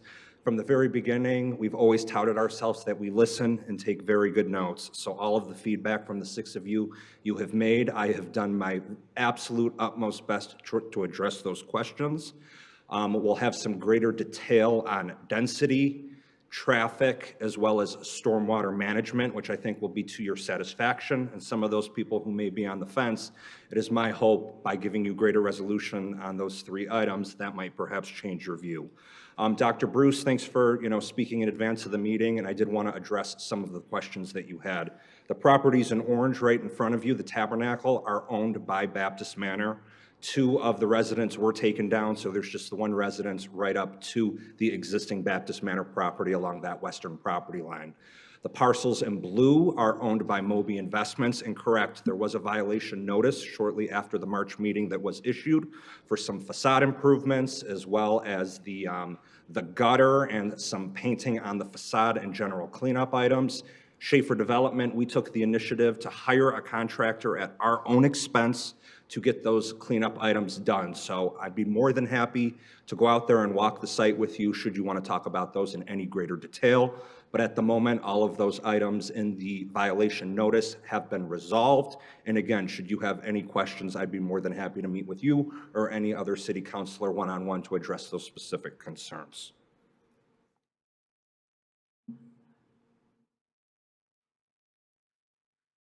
All right, let me try to full screen this real quick. Okay, so the presentation in front of you is broken into 7 sections. Since we've presented to you in January, March, as well as May, I wanted to provide some updates on some of those prior plan iterations, as well as the most recent plan in front of you this evening, so that you have an understanding that we've listened, we've designed the plans, we've tailored back the density, so on and so forth, to where we are this evening. I also opened up an analysis of all multifamily developments from Orchard Lake to Northwestern Highway. Some of those developments that were brought into fruition before Farmington Hills was formerly a city. There was some information that the city did not have on hand via a FOIA request. So I did my best, reaching out to local brokers for sales comps to get a better understanding of how many units are in these projects. Because if you recall, RC multifamily zoning is based on the number of rooms per acre versus single-family zoning is the number of units per acre. So the past couple of meetings, we've been talking about these multifamily developments as a unit per acre, but now we're providing 100% clarity on the RC units per acre, and you'll see that our density as a result of our reduction efforts is within line with Cove Creek, and then as you see the greater developments to the west and to the east, you'll understand that on a density spectrum from a rooms per acre standpoint, we're on that lower threshold. I'll also go into the homeowners association, some of those roles and responsibilities once the development is sold out to a certain extent and goes out of the home builder's hands into the homeowners association hands. And then finally, I provide a recap of all of the public benefit items we've offered from January toward all the ones in front of you in May. So I believe with all of the items I have in front of you here today, it will likely, or at least I hope, I'll do my hardest, change some of those individuals who may be on the fence. So I want to highlight on the overall property. We've got approximately 12.46 acres. That includes the parcel in blue, the parcel in orange, as well as that first duplex unit fronting 13 Mile and Detroit Baptist Drive. And should we receive positive approval this evening, once we have the opportunity to complete engineering approvals, it would be our intention for all of the houses on the property to demolish them in a fast and orderly fashion. Additionally, should we receive approval, Baptist Manor has agreed that that first duplex unit will be removed to help facilitate that direct pedestrian connection to that signalized intersection. Now, moving on to zoning, I'll talk a little bit more about flex residential, but as you can see, the zoning map that was last updated in 2023, the subject properties are zoned RA1, one-family residential. But it is important to note that in the 2024 updated future land use map, all of the parcels between Baptist Manor, which you can see RC1 in green on the zoning map, all the way to Cove Creek at the hard corner of 13 and Middle Belt have that flex residential zoning. So now I move into what is flex residential. Per the master plan and reaffirmed in the Giffords-Webster review letter, the flex residential designation allows for 1, the clustering of attached units in a townhome format, and 2, building heights ranging from 1 to 3 stories. Again, we are doing ranch units on the attached ranch units on the Tabernacle parcel and 2-story townhouses on the Mulberry Park parcel. So from a spirit intent of the master plan, we meet the goals and objectives outlined, again, in the master plan that was voted on by council and the Giffords-Webster latest review letter. There is a recommendation where density beyond what the underlying zoning permits should be tied to the 2 following objectives. Objective 1, deep buffering to Holly Hill Farms to the south. Our response, and you'll see it during the site plan section of the presentation, we are showcasing between an 84 and 86-foot buffer from the southern property line to the rear of our elevations backing up to Holly Hill Farms. Recommendation number 2, preservation of natural vegetation to the greatest extent possible. I will talk about this in greater detail in the presentation, but our plans now feature over 56.5% open space. Per the 1986 review letter for Cove Creek done by Villick and Lehman, their open space is 15%. So we are over 3.5 times the amount of open space compared to that development. And I'll talk about that in more detail later in the following slides. Now, I wanted to showcase the renderings of the project because this was something in the January meeting. We decided to hold off on sharing these again at March, but at the request of various folks we've spoken to one-on-one, we decided to add these back in. So this is a rendering of the Tabernacle Ranch unit, a fourplex. And what we're planning to do is the architectural minutia, the lap, the board and batten siding, and as well as that brick ledge along the front elevation, we'd be looking to continue that similar design and philosophy for the townhouse units. Regarding height, I wanted to inform everybody that because height of a building is measured from the midpoint of the roof. For the ranch units, we're at about 17 feet. To be precise, 16 feet, 7 inches. Moving over to Mulberry Park, this is a 4-unit example of the townhouse. And again, we'd be looking to mirror the similar architectural designs from Baptist Manor to Mulberry Park and vice versa. And the midpoint from the roof on the townhouse product is about 27 feet, 26 feet, 6 inches in totality, both of which are below the 30-foot maximum height requirement. Although this is the site plan from March, it's a colorized exhibit, and I don't want you to necessarily focus on where the units are, but these are the types of site amenities we're looking to do on the property. In yellow, it can be hard because we're showing trees along both sides of the new frontage sidewalk, but we're looking to propose a 3-foot-high, knee-high landscape wall. Really, from a lighting pollution standpoint, we're adding that so as people are turning from Westgate onto 13 Mile, that light pollution doesn't trickle into our development. In addition to those 3-foot-high landscape walls, we are looking to plant a bunch of landscaping, again, along both sides of the sidewalk. The current 13 Mile sidewalk sits roughly 1 foot from the edge of the roadway, which is quite dangerous. As a result of our development and allocating the new 13 Mile right-of-way to the city of Farmington Hills, we will be pulling that sidewalk more internal to our development. Additionally, since there are about 59 trees that we could not physically locate on the plan, rather than asking for a reduction or cutting a waiver to the city, we have agreed to plant those additional plantings along the Baptist Manor frontage of 13 Mile. So their existing campus, which currently has 2 trees, whatever deficit we have, because it depends on if we decide to go larger DBH on trees or smaller, that ultimately impacts the tree calculation. But at the moment, we're 59 short, and whatever deficit we have, we'd be looking to position that along Baptist Manor's frontage. Again, a voluntary developer benefit. What you can see in red is one of our pocket park amenities. And actually on the right side of that crosswalk is where we're going to have our public art exhibition. That was in the engineering plans. I think it was just something because it was a small note that may have been overlooked by staff. But that is where we would be looking to position our public art amenity in an effort to create more of a destination community and create a greater sense of place for new residents as well as existing folks in Farmington Hills. Additionally, in green, you can see that we are providing a meandering pathway. It's actually even larger now as a result of our density reduction efforts. But you can see, though, there is a corridor in the middle which will house benches as well as additional native plantings. So a nice amenity to stop as you're traversing through the development. Additionally, south of the basin to the east, we are also showing a second pocket park amenity where individuals can enjoy the basin as well as that tree preservation area along the southern property line. But these images help illustrate what the property could potentially look like. But again, we have committed as a voluntary benefit to do public art as well as these other things that are shown above on the plan.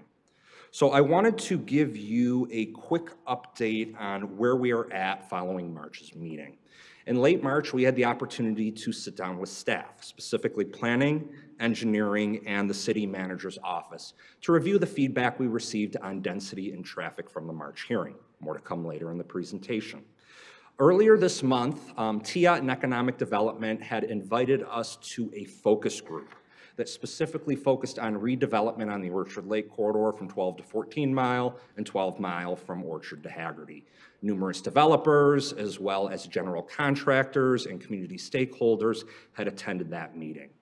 And for about an hour and a half, we spoke about the vision and really focused more on the Orchard Lake corridors. That was something that was more appealing to a majority of the folks on the call. There were meeting minutes that were taken there, but to just provide a quick overview on the Orchard Lake corridor, really the consensus from that discussion was higher density housing near residential nodes are needed, especially within walking distance to Orchard Lake, to really help revitalize that corridor. And there were certain suggestions that were made: facade improvements, lighting improvements, as well as more walkable sidewalks, kind of like what West Bloomfield has done from Maple to 14 Mile Road, continuing that continuity. But again, the consensus was against community stakeholders. Really, the only way to help Farmington Hills invest in that type of infrastructure is vis-a-vis increased taxes by having some additional housing. So again, that was more of a developer point of view, might be sitting on the other side of the aisle, but that was the consensus amongst all the people who were at that meeting. And then finally, last week, we had the opportunity to meet with both the Westgate HOA president as well as a board member at Holly Hill Farms, just to update them on the planned progress since March. So Dr. Bruce, going right to your point, there was a violation notice that was issued in March 5th, and we had a contractor go on site over the end of April, beginning of May, once the weather had turned, did some paint work to the house, fixed some gutters, got some of that blight out of the front yards. And again, that was something that us, Schaefer Development, paid for in an effort to get this done expeditiously. And I wanted to give you the good news at tonight's hearing. So with that, I hope that makes some people smile on this board. So I wanted to jump back into our site plan submittals, kind of rewind the clock, so you have an understanding of where we were versus where we're at now. The first plan, which you saw back in January, consisted of 76 units total, 36 ranches on the west side, 40 townhouses on the east side. And we had a rear yard setback, a setback from the back of the elevation to the property line between 65 feet and 78 feet.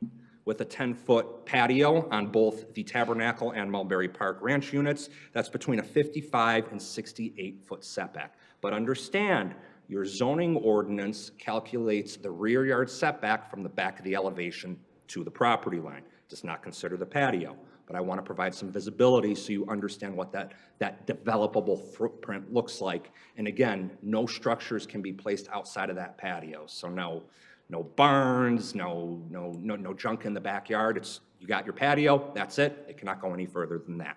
And again, should we receive positive approval tonight, we would want to spell something out very specifically in the PUD agreement as well as the HOA bylaws that area to the south outside of that patio remains in perpetuity as a tree preservation area.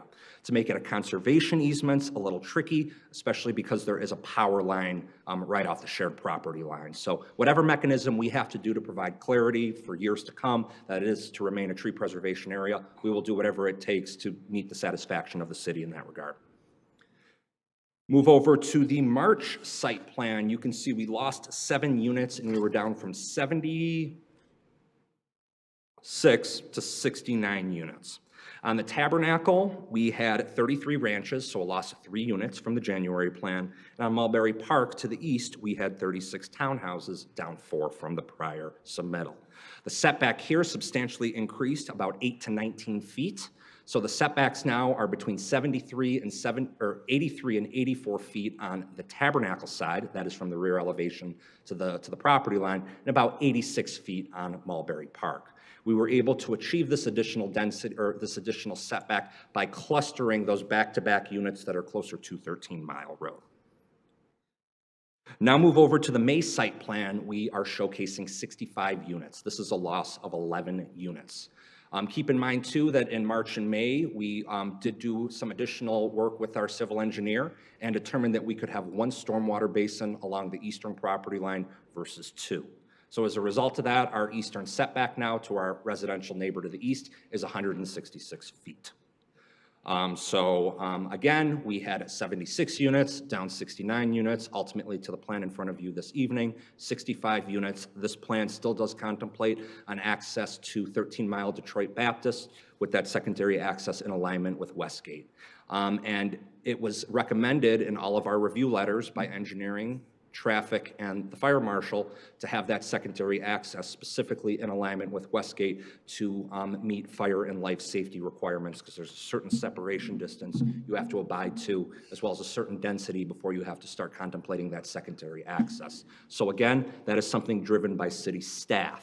So when you, just to give a frame of reference.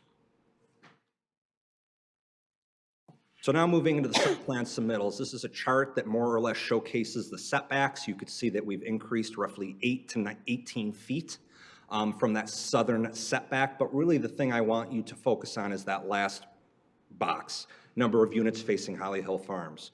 Originally, we had 24 units along that shared southern property line, ranging from 4, 5, and 6 unit buildings. Move over to March, we lost 2 units down to 22, showing exclusively 3 and 4 unit configurations on that southern property line. And ultimately, the plan in front of you today in May, we're showing more 3 and 4 unit dwellings, which match the size and scope more complementary to the residential to our south. Although for multifamily, it's rooms per acre, I wanted to at least show a units per acre perspective so you understand how density's fallen down. From the January to the May plans you see in front of you tonight, there was a loss of 11 units, and we're 14.5% less dense than when we first shared plans with you in January. From a rooms per acre standpoint, this will make a little more sense on a following slide, but you can see in January we were somewhere between 20 and 22 rooms per acre. Moving over to May, we're between 17 and 18 rooms per acre. At the end of the day, from the change in plans, we've lost 38 rooms from the January plan to the May plan you see in front of you this evening. Now a density analysis, because when you're making these decisions on zoning, it's more important to look at the holistic development footprint, specifically multifamily from Orchard to Northwestern Highway. You can see that Cove Creek has a density in rooms per acre of almost 16 rooms. With our revised site plan, we're between 16.77 and 18.38. So from a density and intensity perspective, Glen Oaks at 21, our development between 16 and 17, Cove Creek at 16, we're falling in that scale of intensity and density via room count. Wood Creek Village and Baptist Manor are a little bit of outliers, as these were developments that were done before the city of Farmington Hills, but understand that these developments have a rooms per acre yield of between 30 and 50 rooms per acre. 30 and 50 rooms per acre. We're between 17 and 18 on average. So from a rooms per acre standpoint, we're on that lower threshold now as a result of these density reduction efforts. I've got all the mathematics at the end of the slide, so if anyone wants to quiz me, I'm ready to go. Again, this is just a section from the zoning ordinance, but it mentions that RC density is determined based on the number of units. So what you do is you do the acreage of the property times 43,560, and then you divide it by either RC1, RC2, RC3 to determine how many units you have and whether you are above or below that threshold. As a result of these newest plans in front of you today, we're on the lower end of the RC1 density. Now, I hope my density analysis on the rooms per acre provided some visibility that we're doing our utmost best to meet a similar scale and intensity as that of Cove Creek. But I want to provide kind of a side-by-side to inform you that it's not necessarily an apples-to-apples comparison. To compare Cove Creek, a consent judgment that was done in 1987, versus a PUD that was done in 2024 that has to meet and abide by ordinance standards, is comparing apples and oranges. But in order to put these on a level playing field, there's a couple of things that you need to think in the back of your mind. Cove Creek on the left, that is an aerial of Phase 2, the only development that was built. Phase 1 is still being marketed for sale. But you can see that this property contains extensive floodway as well as floodplain areas. Our side on the right contains no floodway or floodplain areas. The floodway accounts for roughly 3 to 3.3 acres on the 8.22 acre Cove Creek consent judgment site. Per the 1986 review letter that was furnished to us by Farmington Hills staff, That development had an open space percentage of 15%. Our development is almost 3.5 times greater than that, at roughly 56.51%. So from an open space perspective, we're by far and away greater than that of Cove Creek, as mentioned in your consultant's review letter back in '86. Again, since this was a consent judgment where a developer sued the community and did not have to abide by ordinance requirements, even the ordinances that were done in the late '80s, early '90s, the roads and building setbacks are designed per consent judgment standards and not compliant with ordinance standards. Our development will feature private roads that are 27 feet wide, and our building setbacks exceed PUD standards. Finally, stormwater management at Cove Creek does not meet current principles. I'll show you some greater pictures, but there's essentially a depression behind those units versus an actual stormwater basin. That's again because the rules of the game changed between 1986 and now, but just understand that that wouldn't fly in today's day and age. And our stormwater management system does meet current ordinance standards set by the City of Farmington Hills as well as Oakland County Water Resource Commission, which was explicitly stated in the engineering review letter. So I also want to highlight some differences in Cove Creek. Understand this was a consent judgment where only one phase was completed. You can see here in blue that that is what the detention area looks like. It's essentially right off the patio and it's a depression in the ground. Today's stormwater management requirements would not allow this. You need to have an actual stormwater retention or detention basin.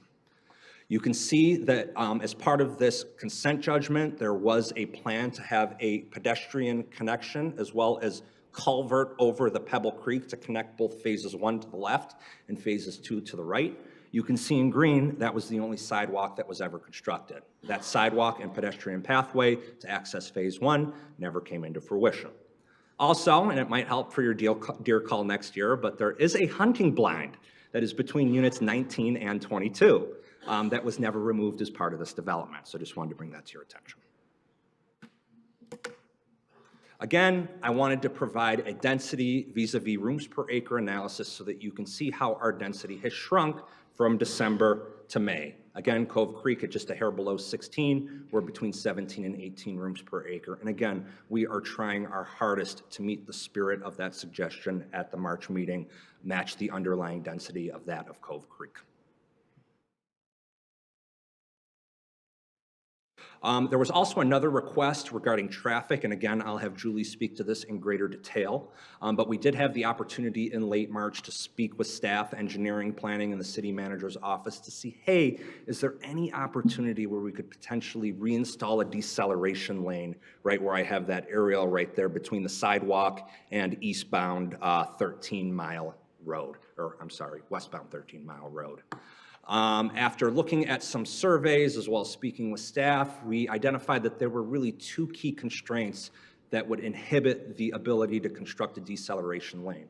One is the steep grading as well as mature landscaping in this corner, again, right where that house is and the Westgate entrance. And two, underground utilities. We've got gas, storm, and sanitary sewer right between that sidewalk and road, which creates some conflicts that might be outside of the City of Farmington Hills' control. But I wanted to let you know that we listened, we met with staff, and we wanted to provide you, an explanation as to why that might be a bit of a challenge. I'm not sure how many of you recall this, but in 2011, 13 Mile was restriped. And actually on Saturday, when my father and I were out getting ticks, taking pictures at the job site, they actually restriped 13 Mile. So a lot of the neighbors' requests at the January and March meetings were heard, and that road has been striped, the turn lane as well as the white lanes on the perimeter of the roadway. But you can see in 2011 is when that restriping happened to give a dedicated turn lane along 13 Mile from Orchard Lake to Middle Belt Road. Now, this was a comment, and I really wanted to provide some surety on this because I know I've shared this a couple of times, but I want to explain what the site drainage looks like in today's state, how the property functions now. As you can see from the northwest corner to the southeast corner, there's roughly 12 feet of fall, and it wants to make its way southeast, how I have these arrows. This is how the site currently drains. If you were to do an RA1 compliant plan, what you could realistically do on this plan is 10 platted lots with no stormwater management system. How does that benefit Holly Hill Farms? Because you could have a rear yard setback theoretically of 35 feet, a long driveway with a house going 35 feet to the property line. And in addition, within that actual property line and that rear yard setback, residents could clear it. They could put structures back there. They could put pools back there. And that, is not the spirit and intent of our development. With that 84 and 86-foot setback, we hope that's seen as a value to City Council as it meets the goals and objectives of the master plan. And it's us doing our best to be an exceptional corporate citizen and provide as large of a buffer as we possibly can. But understand in today's day and age, this is how the property drains. Now, there were some concerns or items that were floated out, and I don't know if it was during neighborhood meetings with council and other representatives, but I wanted to clear the air. As part of this development, we will only be improving the stormwater situation. We will not be exacerbating it. We will not be making it any worse.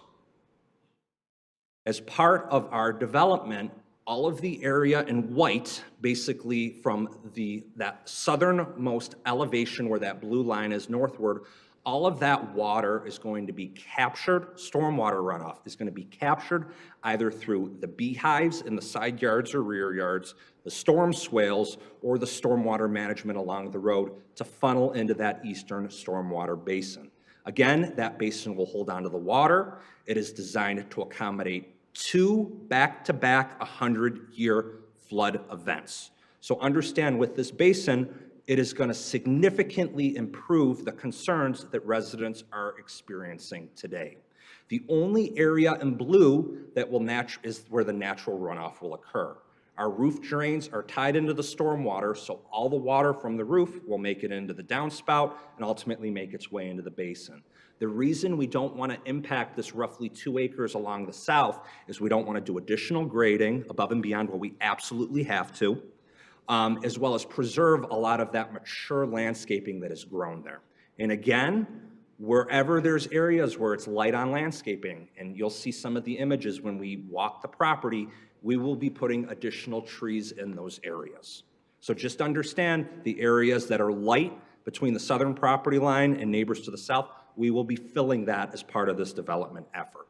At the end of the day, and again, this still has to be confirmed upon completion of detail engineering, but after speaking with our engineer, almost 2 acres of the site area is draining per existing conditions. That is an 84% improvement over what the site currently looks like today when it drains south and east. So again, as part of this development, we're going to be resolving the stormwater concerns. If you did 10 lots, you wouldn't have to do any stormwater. If you were to maybe do a one-family cluster option, we actually did that plan, and I'll show you at the end, at about 28 units. Although it's not economically feasible, theoretically, a house could be 35 feet from that setback with no preservation to that tree area. So at the end of the day, is density the driving concern, or is it making the neighbors happy, providing open space, providing exceptional buffers, and meeting the goals and objectives of your master plan, which contemplates all of these residential properties between Baptist Manor and Cove Creek, this flex residential zoning, which again permits units 1 to 3 stories in height and attached units as 4plexes, 5plexes, 6plexes, so on and so forth. Now, I wanted to provide some clarity as to the types of units that we back up to in Holly Hill Farms. Most of the units in character are 2-story colonials, which are highlighted in blue, or 3-story tri-levels highlighted in green with 2 ranch units. Where did I get this information? Farmington Hills BSNA. So that's the tax assessing entity where they actually codify what types of units these are. So a majority of the units, again, are 2-story colonials or 3-story tri-levels. And remember, we were proposing 1-story ranches at 17 feet tall, 2-story townhouses at 27 feet tall, commensurate to that of our neighbors to the south. This actually provides an image because this is the western property line where we have units backing up to the Baptist Manor right now. So those units, it's a side elevation to that southern property line. So to our furthest western neighbor who backs up to both Baptist Manor properties, there will be an 129-foot setback from the southern property line to that building elevation. The picture in the middle is winter conditions when I went out there in January and took pictures right at the property line. You see where that power line is?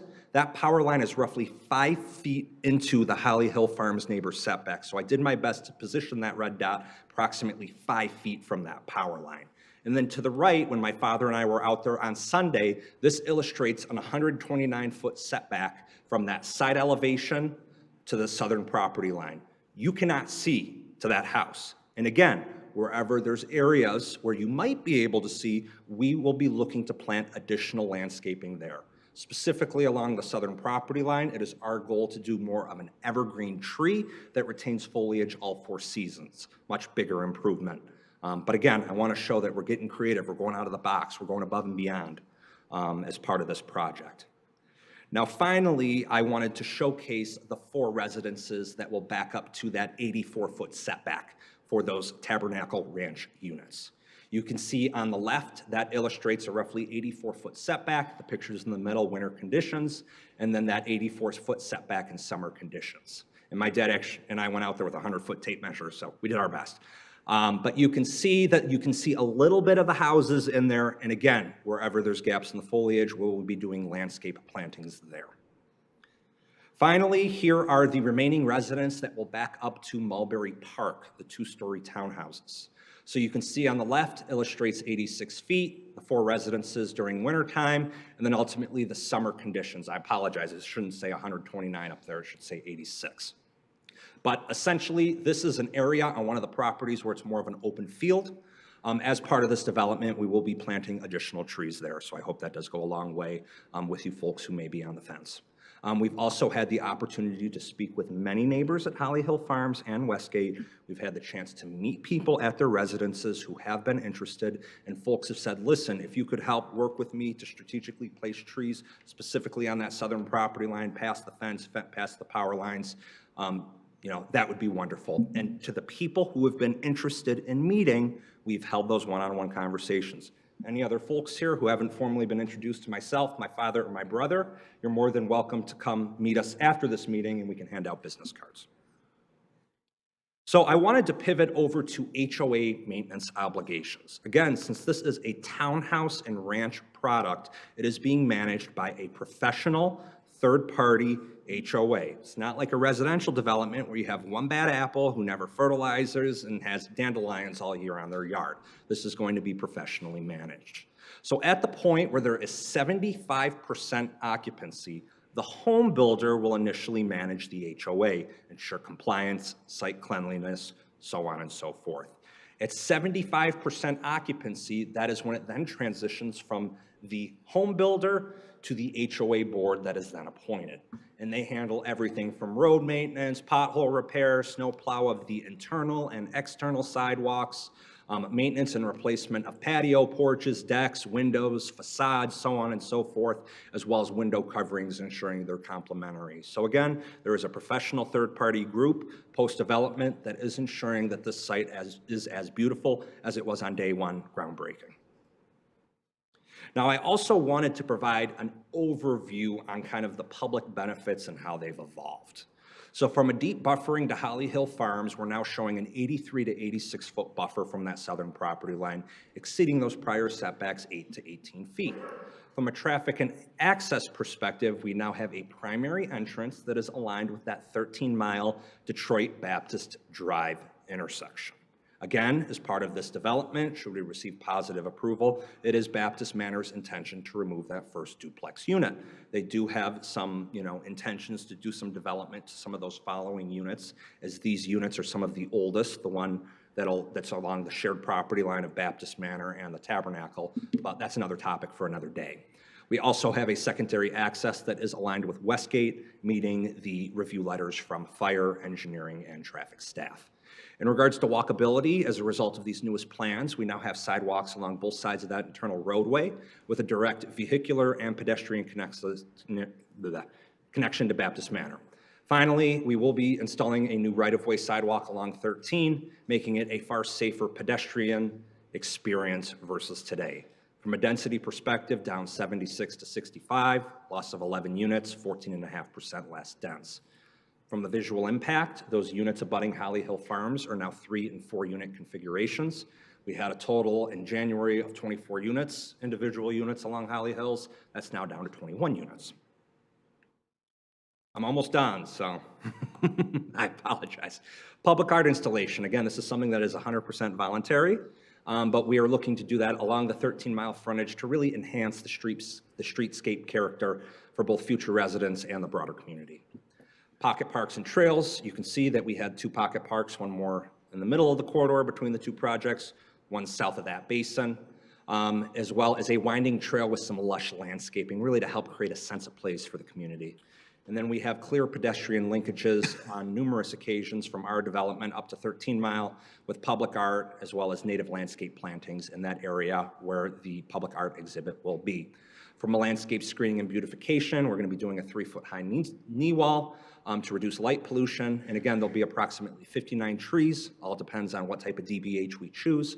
But we'd be looking to plant any deficit that we have along Baptist Manor's existing frontage to really beautify that corridor.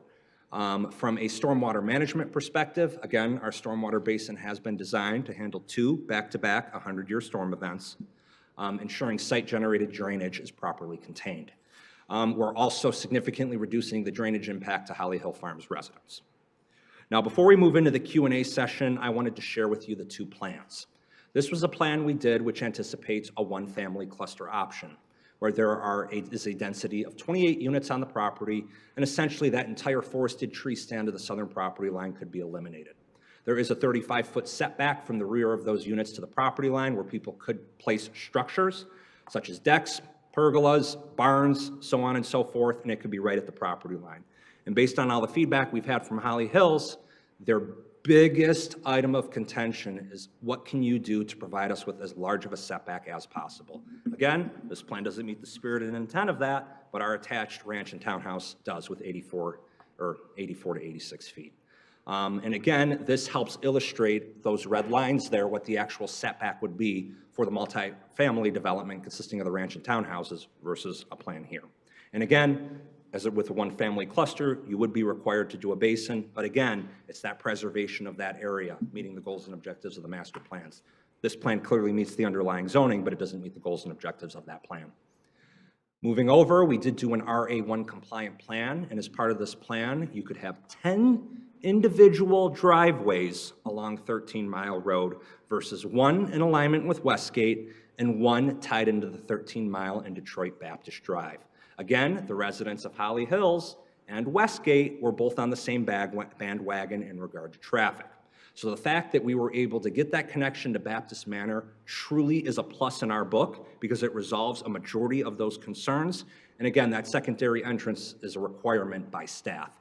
But understand, if you were to do an RA1 compliant plan, it would be 10 units with no requirements for stormwater management facilities. So at the end of the day, you're either keeping the flooding problem the same for the individuals at Holly Hills or making it worse as a result of this plan. So in our opinion, I think we've done the very best we can to meet the spirit and intent of the master plan. We've met with neighbors steadfast since we first put this property under contract in 2024, and it's our intention to continue to listen. So whatever thoughts and suggestions you have, it would be greatly appreciated. And again, if you have any questions regarding traffic, Julie Kroll with Fleece and Vandenbrink is in attendance. I want to sincerely thank you for the time, and if you have any questions, I'll open up the floor. Thank you so much. Thank you. So, council, what I'm thinking is this. We've been here 2 hours. We have about a half an hour's worth of public comment headed our way. And I know we want to be able to pay attention as much as we can to the residents. So how about if we take a short recess, everybody stretches their legs, we come back, we hear public comment, and then we speak, or do we have council questions now? I have one brief Please do. factual question, and then we can, I think that's a great. Okay, unless other people have factual questions as well. Very brief factual question, and it's around just clarifying, because as you rightly said, thank you for the presentation, you rightly said, comparison with Cove Creek was something we brought up and something we wanted to maintain that level of density as something as a comparison. And I wanted to just double check that number because your Cove Creek number you calculated, I think was 15.89 rooms per acre. Mm-hmm. And maybe Ms. Kettler-Schmaltz, would you be willing to just confirm for me? My understanding of the Cove Creek development is that it was a cluster development on 10 acres and 31 properties were approved. So as I understood it, maybe there's a consent judgment I'm not aware of. Could you just confirm or deny what was the approved density of that? Was it 3.1 units per acre? Sure. There's pieces of information from the presentation that are accurate and pieces that are not quite. There was a consent judgment on this property that was started but never completed, and it was vacated prior to the approval of this layout. Yes. So this went through a cluster development process. The maximum in the RA1 is a 3.1 density. That is what was approved. It's 10 acres with 31 total units. Only a portion of that were constructed, which is the portion that's closest to Middle Belt Road. Right. So that density, however, was approved at the density of 3.1 units per acre, which is 4 rooms per unit in effect, because they're 3-bedroom. So if you're comparing it with RC, which I think was the plan, that would be then 12.4 rooms per acre if you chose the 4 rooms, as I think was the calculation. If that's the methodology that you're using, yes, that would be the density that you're looking at. The 4 rooms per unit is a educated guess at this point. Understood. But I believe that was the calculation method That is the calculation that they were using for their methodology. Some of the units have 2 bedrooms, some have 3. The definition of a room per the zoning ordinance is quite specific as to what type of space would count as a room and what size that space would be. Without floor plans, it is difficult to have an accurate density as a room basis. Okay, thank you. That was enough. Thank you. Okay, and did you want to add on to that? Okay. So all the information we received was via the Freedom of Information Act. And what we did is we did the density for phase 1. So it's 17 units. I went through Zillow, I spoke with the broker, I went through BSNA and found that the listings did showcase 3-bedroom units. But again, all of the FOIA materials had nothing on the bedroom design, similar to Wood Creek Village and then one of the other developments, because it was before that information was collected. But again, in order to put everything on a fair playing field, I had to calculate RC density from units per acre. Because or rooms per acre, because the units per acre is a little misleading because different units have different number of rooms, and that's, again, how you calculate density. Thank you. In the city. Anyone else have anything before we go to break? As we get ready to go to break, when we return, we're going to be coming back for public comment. And I'll go over the rules of public comment now. Each speaker will have up to 3 minutes to speak. You'll have a timer. You know, we've had some council meetings where some comments were pretty pointed about individuals in our organization. And I'm going to strongly encourage people to treat one another as neighbors, to understand that when we have staffers here who are presenting, they are doing the job we have assigned them to do. And so, as our planning director acknowledged, her department is not here to advocate for or against. It's just to present the information. And so I'm going to encourage us to please speak to one another civilly and about each other civilly, and to do that with dignity and treat one another as neighbors. And with that, we're going to take a short recess.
All righty, welcome back. Here's what we're going to do.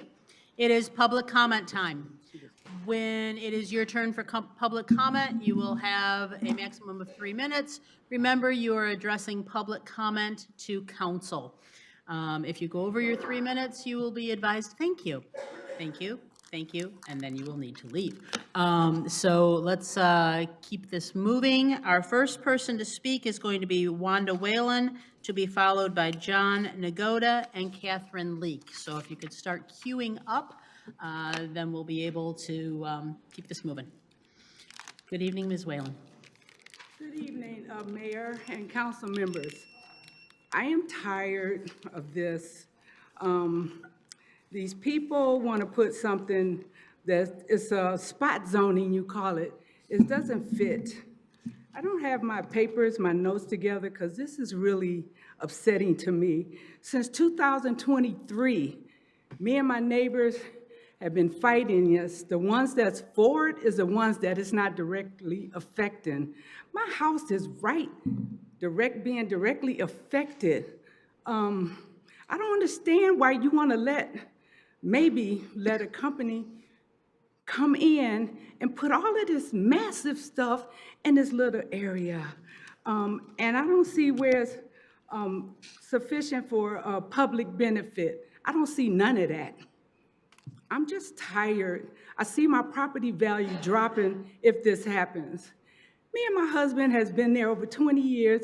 We've worked to maintain our property. Now people get to see us in our backyard, and I'm sick of it. I'm just sick of it.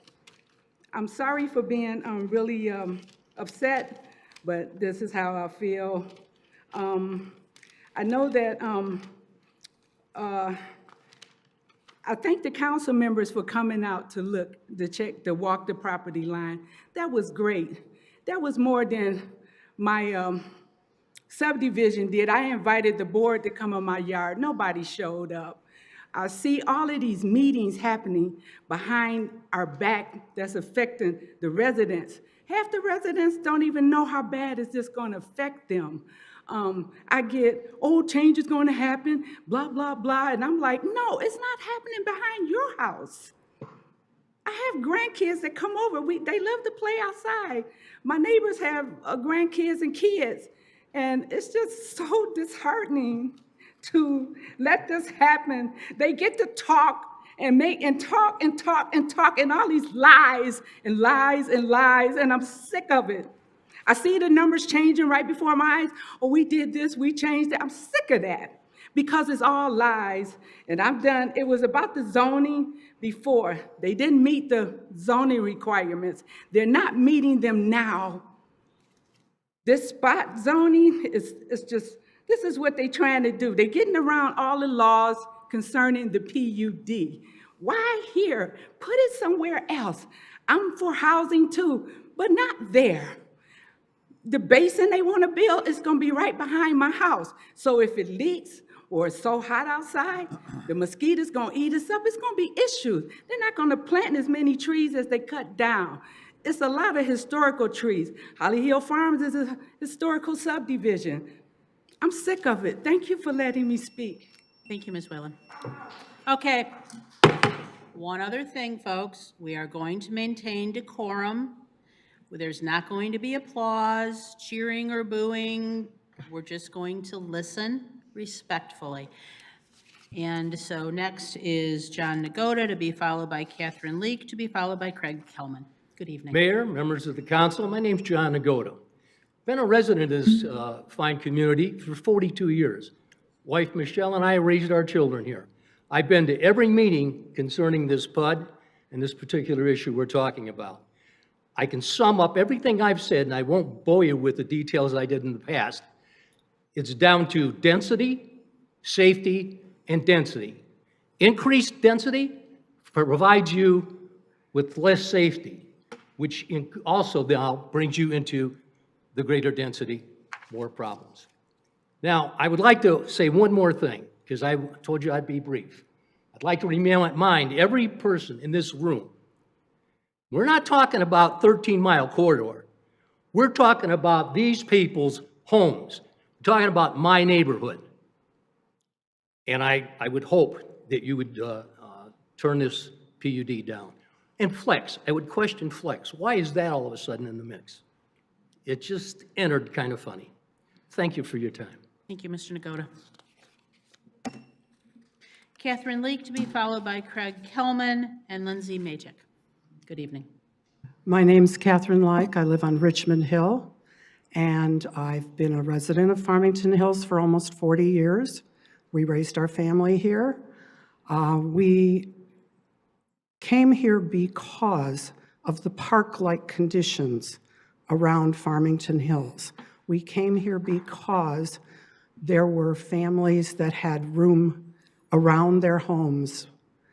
The 5.5 units per acre seem to be completely out of line, not counting the fact that that particular piece of property, there are 12 acres they're talking about, these developers, but there's also 9 other acres available, which means that there's going to be 9 acres where a precedent has been set of 5.5 units per acre.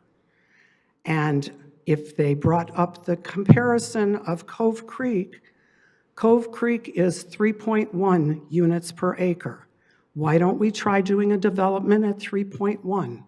Because that would be acceptable, it would be less dense, and it would not have the problems of the density and the safety.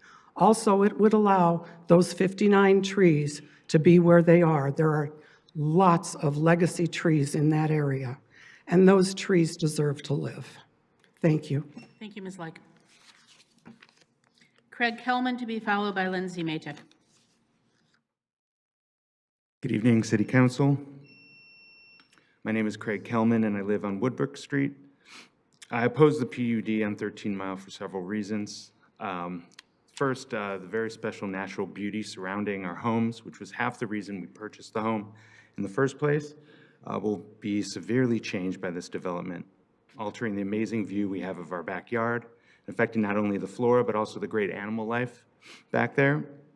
Second, since moving in over 3 years ago, I've had to deal with tons of flooding issues already, spending about $20,000 to mitigate this problem by installing French drains, completely regrading the backyard. There are wetlands behind the house, including a large pond that could be seen from the back of my yard, and if this development goes through, all that water will need to go somewhere. Much of it will be forced into mine and others' yards, causing us even more flooding problems. Also, with the proposed thinning of more than half the trees behind our homes, we'll also lose so much of the privacy currently provided by those trees, another selling point for us when we bought the house, to the proposed units built behind us. Finally, all these changes will undoubtedly lower the property values and make our subdivision much less unique and desirable. Thank you. Thank you, Mr. Kelman. Lindsay Majic to be followed by Craig LaPointe. Good evening. Thank you to the members of the City Council who visited Holly Hill Farms. These visits expose the very serious flooding problem that already exists and will continue to persist under this plan. Building units on top of a wetland, placing a drainage basin over 800 feet away, and grading the site to flow towards our homes will continue to push runoff water onto our properties.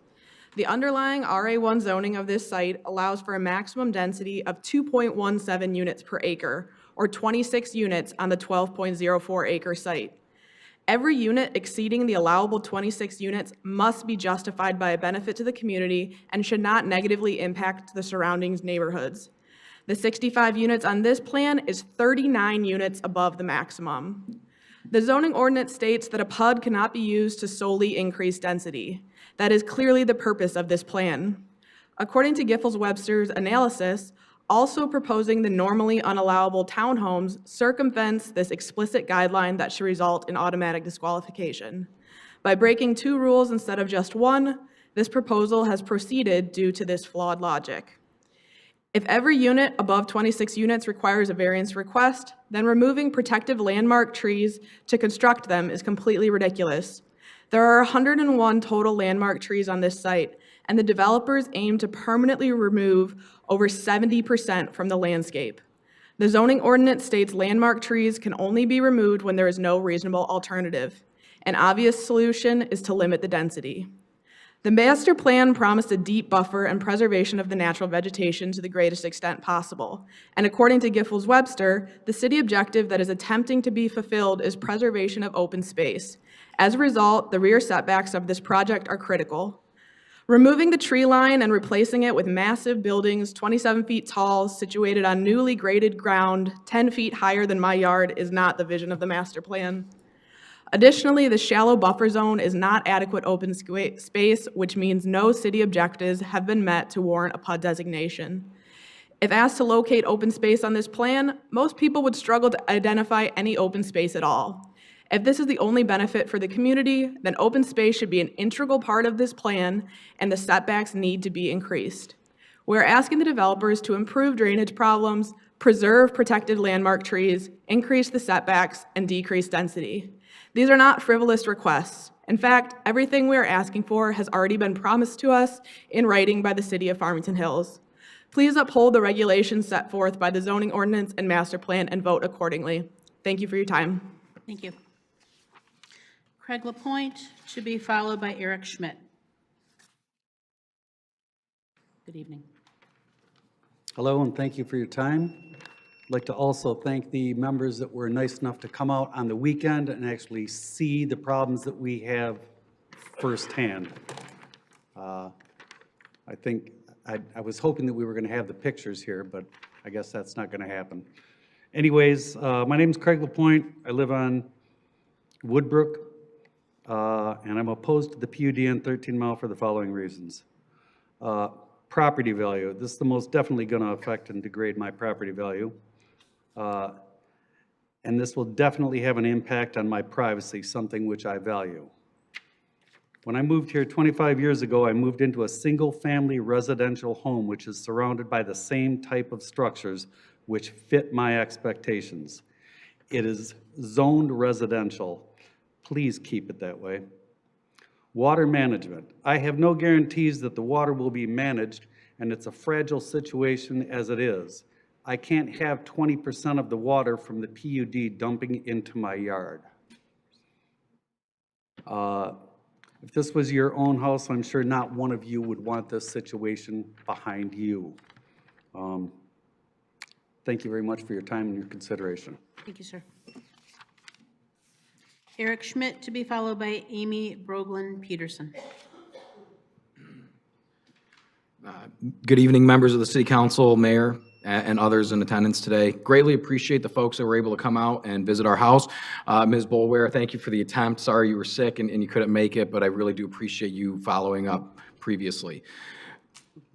I've irritated a lot of people here. I was told that today. And I'm not trying to put myself in the shadow of Mr. John Lewis, but sometimes creating good trouble means good things.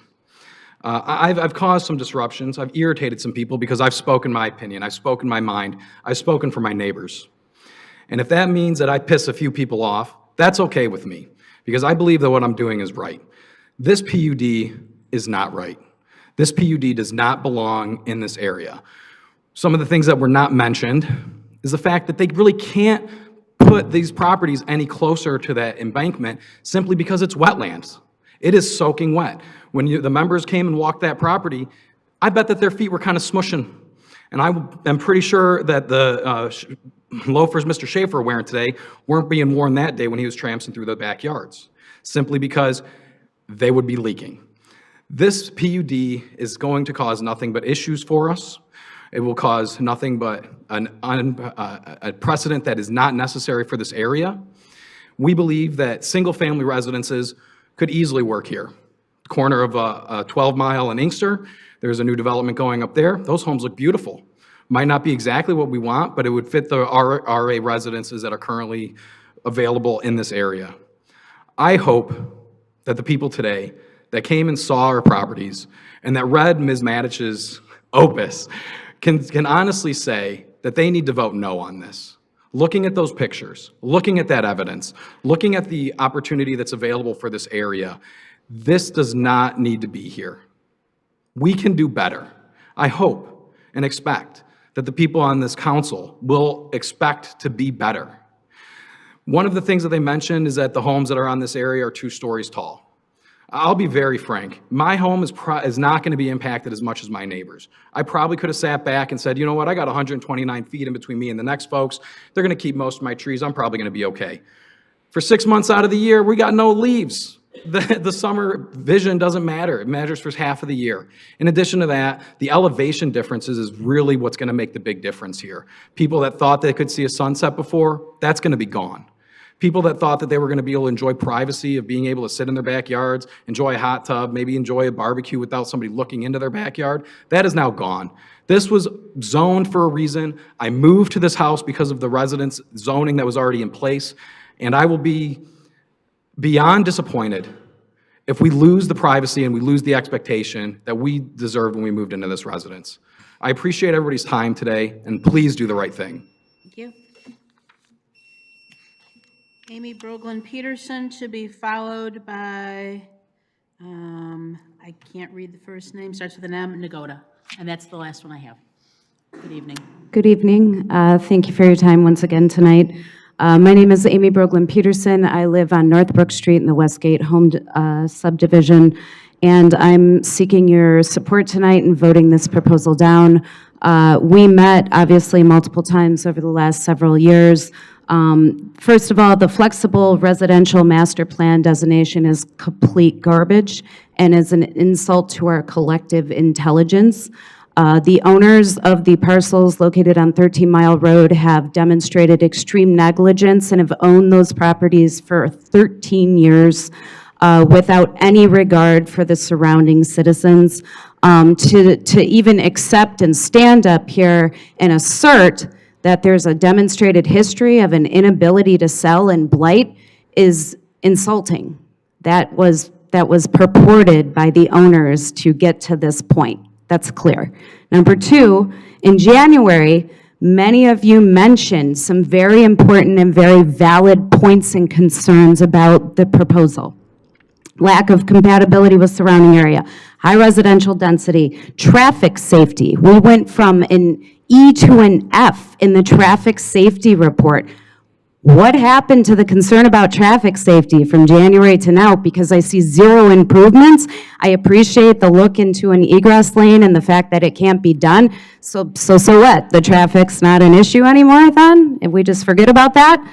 Affordability, Mayor Rich, you mentioned your elderly mother being able to afford a unit in January.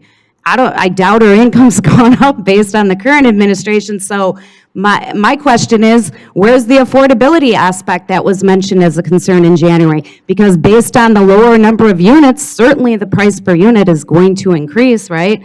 Affordability, resident value, neighboring home value, walkability, all of these things. Demonstration of inability to sell as subdivided parcels.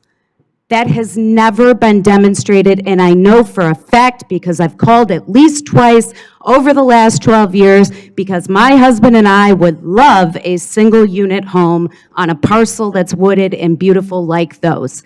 Not a return phone call, not even once, okay? None of this stuff has been demonstrated. None of these concerns have been adequately addressed by the proposal revised again tonight.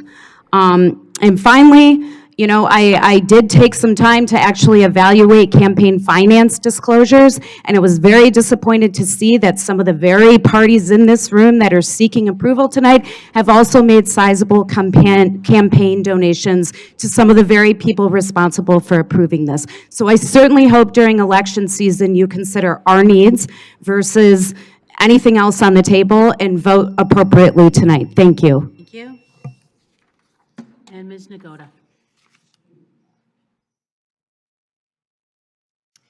Mayor Rich, over here, sorry. Couldn't we just let them know, we're not calling public comment yet this is just for the agenda item. This is just for the PUD item. So we have a whole stack of cards still to call at the end of the meeting. Okay, thank you. Okay. Good evening. My name is Michelle Nagoda, wife of John. Everything he has said I happen to agree with. When we moved here, we moved because of the land we had, because of the way the surrounding properties were. And to see that destroyed, they've come up with a very beautiful plan. if they had more acreage. So if you don't have the acreage, maybe you should cut down the density. I'm not talking by, 3, 4, 5 units. I'm talking about by a whole heck of a lot more. I have 8 rooms in my house, and I have almost 2 acres. So when we're talking the density that they're talking, as I've said before, we have, I think, over 80 acres in Westgate, and we have 73 homes. And they want to put approximately that many on just a little bit of land on a 12th, on 12 acres. And I do think that it is interesting that when this whole thing started, it was just those homes across the street. Now we're the Mulberry Tabernacle. So I don't know even how those extra ones got thrown in there, and it's all together in the mix. It is what it is, but it's too many. It's just too many. Thank you. Thank you. Okay, and that is all the public comment we have on this particular topic. Council questions and comments. Who would like to go? Mr. Aldrin. Okay, well, thank you again for your presentation, Mr. Schaefer. A few things just to follow up. I think you summarized it well in terms of the 3 main topics of discussion that we've had. We had traffic, we had stormwater and drainage issues and density, right? So not necessarily in any order of importance, but those are the 3 items we've discussed. From my perspective, at least, I believe the through road into Baptist Manor addressed, I think, a significant portion of my concerns about traffic, because that means that we can have a left turn at a traffic light, and I think if there's a no left turn out of the other entrance, I think that's from my perspective at least, made a significant difference. So I appreciate that. We talked that at the previous meeting. The second topic is the stormwater management and the drainage. And as I understand it, this, again, this proposal as you have it, is it here, that the intent is that because the grading of the land will capture the stormwater and it will go to the detention basin at the right. So obviously, what are the concerns of the residents? One of them is that they already have flooding issues, and this is going to make things worse because you've got a lot of impervious surfaces, and it's going to make matters worse. And clearly, from what I've seen there and the pictures I've seen, and they've done a very nice job documenting the issues that they're seeing. Worse would be bad, right? That would be a bad thing. So I need to get some assurance that this is going to be better, and I think maybe Mr.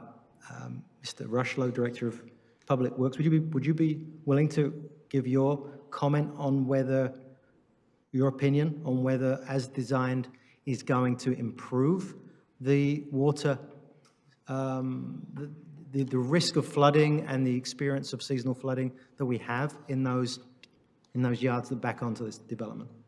Yeah, certainly. Good evening, Council. Mayor Jacob Russell, Director of Public Services for the city.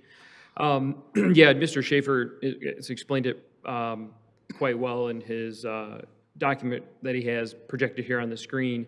The improvements that will be done from a stormwater management perspective and what's really required through our engineering standards as well as through the standards we've adopted from the Oakland County Water Resource Commissioner is that the developed property, all that water that's generated from runoff, hard surfaces, rooftops, pavement, is captured within that site, sent through whether swales or underground stormwater pipe into the detention basin, which is proposed here on the east side of the property, and then it would be discharged out into the existing storm sewer on 13 Mile Road. So what they're proposing, and because it's what's required, is that this would actually be a massive improvement to the existing conditions with what the residents are currently experiencing with stormwater runoff going from the north to the south onto their property as it currently exists in the lay of the land that's there right now.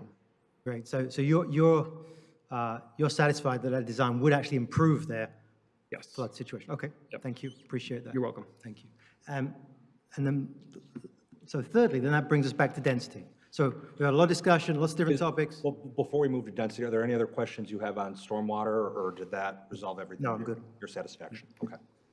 So, and again, we all these different topics. From my perspective, I think it comes back down to density as being the primary issue here, and different people are going to have different views on that. As we discussed earlier, we've got the Cove Creek development that we said, you know what, that's a neighboring development. That should be at least a benchmark for comparison, because I've heard other residents say, hey, you know what, if it's similar to Cove Creek, that's okay. You know, we could live with that. This is, and then as we discussed earlier, there's a slight disagreement on how you calculate the density of Cove Creek, unfortunately, right? Because as approved 31 properties on 10 acres, 3.1 units, 12.4 rooms if you approximate it. I make it at 12.4, you make it 15.89. The trouble is, the current proposal, the latest proposal you have today is 19, right? 19 rooms per acre, that's what your current proposal is. 229 rooms on 12.04 acres, that's 19 rooms per acre, correct? No, the calculation I have, and again, sorry, I can't remember the numbers straight off my head unless I look at it.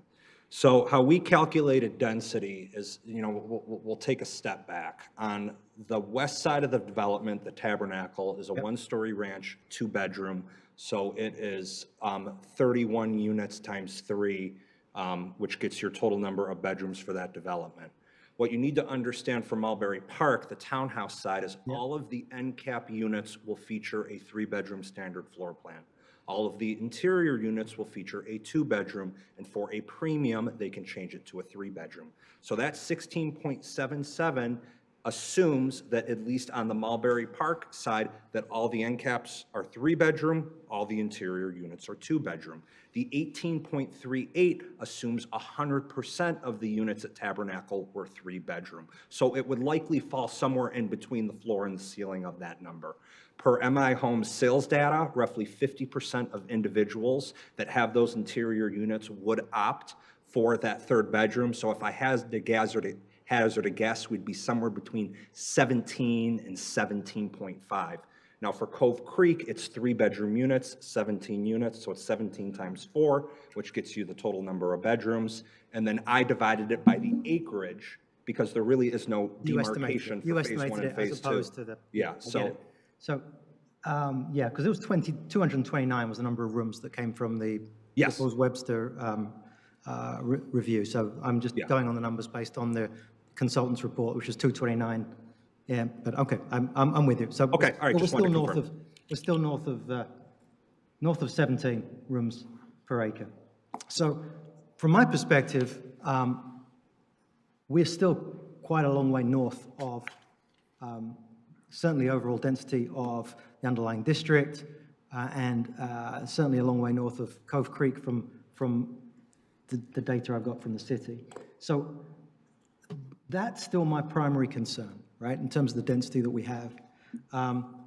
You've moved things in a number of areas in a good direction. I appreciate the fact you've put sidewalks in and pocket parks and, you know, a lot of things, again, as someone else said, very nicely designed development.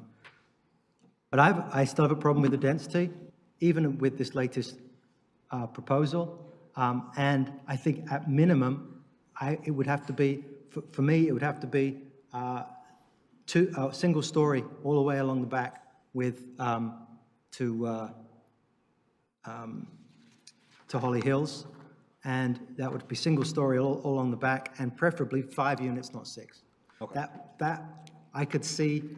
That would be getting to a density that would be at least better, but, you know, and I could see that being acceptable. But as it currently is, I can't see approving. Understood. Just understand, you know, it's in order to put these all on a fair playing field, because these are all multifamily developments, attached townhouses, that's multifamily, numerous people in one dwelling. Your ordinance states it's all predicated on rooms per acre. Nowhere in the multifamily ordinance does it state anything about units per acre. I understand it was an RA1 cluster, it was a consent judgment, but to bring these all, to understand what the scope of, because there's really no way to compare it. I mean, you've got Baptist Manor and Wood Creek that have 30 to 50 units per acre, which is intense versus what we're proposing, but I wanted to. I understand. My final comment is, I understand that, and I know you're trying to find a way to compare these two, but this isn't RC1, so we have to find a way to compare it as best we can. Yeah. But if we do convert it into number of rooms, we're still at 17 and a half by your estimation, compared with my estimation of, well, my information from the city, which is 12.4 for Cove Creek. So that's. Well, that's how are you getting the 12.4? I want to understand the arithmetic. 3.1. Okay.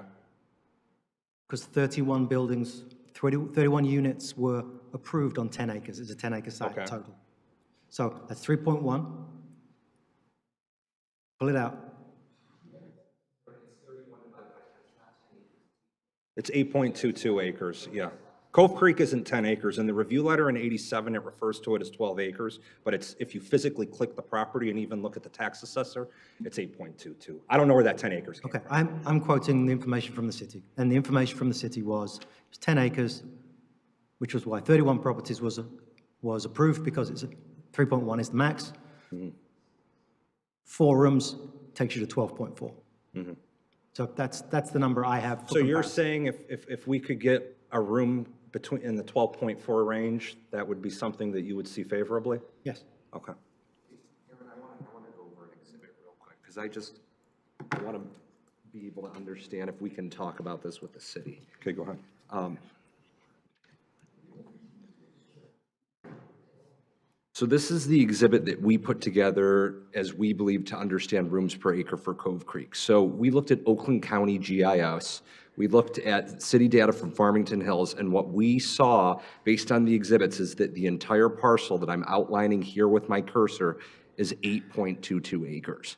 So what we tried to do was just look at the Phase 2 acreage, which is developed. Again, it's one property line, but based off of the data that we've received from Dan Blugerman, who's the broker for this parcel, this is how the parcel split would look like. So we've determined that this Phase 2 acreage to the center line of the creek would be 4.28 acres. Again, assuming 4 rooms an acre, that's 68 rooms based off of 17 units. We divide it by that acreage. That's how we arrived at our math. So unless we're seeing something wrong, we'd appreciate so we can understand and interpret that better. So our proposal can be in line with Cove Creek. We just don't understand what's the underlying rooms per acre for Cove Creek. Sure, and the reason why we're doing this is the fact that I believe density is the main issue. So that's the reason why we're looking to, what are we aiming at? Do you want to give a comment on this before we? I have one small piece to add. When the developments are approved, based on that 10 acres, you're going to see that the improvements, including dedication of road right-of-way, happens after the approval process. So I don't have the figure in front of me, but I would anticipate that this reduction in total area for the development reflects what is remaining after the dedication Measurement of those after the road fact. right-of-ways. So both are correct at the same time. The approval was a 3.1 acre at 10 acres in total, and now we have a reduction of that total acreage size for what is resulting. Either way, we're at 19 right now. And I'm fine with that. Yeah, either way, we're at 19 for this development. Yeah, I'm done. Thank you. Okay, thank you. Anyone else? I'll go. Okay, go ahead. So first of all, I just want to say to, I believe it was Craig who spoke, just so you know, we did get all your photos. You mentioned about the drainage. Yeah, they're not up there, but someone sent them to all of us. I know I looked at them, so just so you know. Yeah, we did all see them, so thank you for that. Yeah. Okay. Well, I want to, Cove Creek. I want to get beyond this whole back and forth about whether it's 10 acres or 8 point some acres and whether it's units or number of rooms. I think everyone's right, okay? I think there's different ways of measuring it. I'm not going to sit here and say anyone's wrong on that, because to me, it goes beyond that. I think it's about scale. not just density, but the scale of the development. Cove Creek, if you're at the corner of 13 and Middle Belt, the way the topography of Cove Creek is, it kind of sits lower. So when you're at the intersection, you really don't see a monstrosity of a building. Cove Creek is very tight. It's very dense. It's tucked in there. So when you're driving down Middle Belt, you know, at the intersection of 13 and Middle Belt, it just doesn't really hit you in the face. Because it's so tight and because it sits lower. And then it has all of the, you know, again, you can call it open space, you can call it a wetland, it doesn't really matter what you call it. A woods, the fact is it has that land behind it, which hasn't been built on. I realize it's another phase of the development, but the chances of it being built on at this point are very slim. So when you're driving by, you see all that open space or woods or drainage. It just makes Cove Creek kind of tucked. It just looks, it minimizes the scale of Cove Creek. I think that's the best way I can say it without getting in a tit for tat about density at this point. To me, the difference is, and I appreciate what you've done here with the reduction, but to me, it still feels just not compatible in scale. I also would really like to see ranches. I think ranches are more compatible. I will say, you know, with the RA1 zoning, a cluster is certainly possible. I mean, obviously the city doesn't own the land. At this point, a developer does. And so the city doesn't own the land. We can't keep it as a parkland. It's up to the developer at this point. And one option a developer has is to develop it with the existing zoning, the RA1. And there's a couple different options. They could do small, narrow lots, or they could do a cluster that all meets the zoning. With the cluster, you're gonna get less units, but I do realize they can build with a 35-foot rear setback, which I believe is also what's in Holly Hill, the 35-foot setback, because that's what many of the neighborhoods are in this community. I know obviously we have much larger lots as well, but that's a good chunk as well. So, I do appreciate that you have the 84 to 86, 74 to 76 with a patio. I do think that's obviously better than the 35-foot. But to me, the scale is just still too large compared to Cove Creek and the fact that it has very large lot RA1 north of it, and then south of it RA1 too. Granted, it's the 35-foot setback, but still it's single family residential to the south of it. And I just feel like this is still a little tight. So I also agree that I think it would definitely be better with ranches all along the rear for sure. I think that would help out Holly Hill quite a bit. Even though not every house is a two-story house, it just is much better to be looking at a ranch at the 17-foot versus a 27-foot. So I also would like to see that. I'd also still like to see some reduction in a unit to reduce the density as well, just to get it a little bit more compatible so the size of the development comes down a little, and that would free up some more open space as well. And again, less trees would need to come down. It would keep it feeling a little bit more open, like the residents north and south. Understood. So since this is our third meeting with City Council, we had a meeting in January, we had a study session in February, we had a meeting in March, and we had a meeting in May. I really need a homework task by council and understand what does the density from a rooms per acre need to be at to get something approved here? Whether we do ranches on the whole development, a hybrid of something, because I did the Cove Creek arithmetic, and I know we're between 12 and 15 rooms per acre. But, I mean, we've spent close to 6 figures on this project. We received unanimous approval from Planning Commission during the PUD qualification, unanimous approval during the site plan approval. And when we're at the 5-yard line and have spent all this time and all this money and all this blood, sweat, and tears, is there any opportunity where we can get a couple of folks in a room and just have an informal conversation and see what it's going to take to get this project approved? Because we've spent a lot of time here, and I don't want to waste anybody's time. But we've got a lot of projects going on, and you know, we definitely will have to roll up our sleeves and see if we can get creative. It's definitely going to involve some arm twisting with the underlying seller. I mean, you're all smart people here. It's economics, and this plan is at the threshold, the tipping point, the critical point. So I guess my homework assignment is what's that number? Because we want to come in here and get something approved, and not just keep coming in front of you and wasting everybody's time. I want to be, I mean, I'm being nice, but, you know, it's just, I hear one thing from one council person, one thing from another. I understand traffic, density, stormwater management, but all of these items come at a cost. And at that cost, you need to get density to spread the cost from unit to unit so that we can make these as attainable as possible. Again, we want to be somewhere in the $400,000 range for the for sale product, somewhere in the mid to upper $1,500 plus for the rental product. With where today's development costs are at, I can't build any cheaper than that, or else I lose money. And I wouldn't be in business if I was in business to lose money.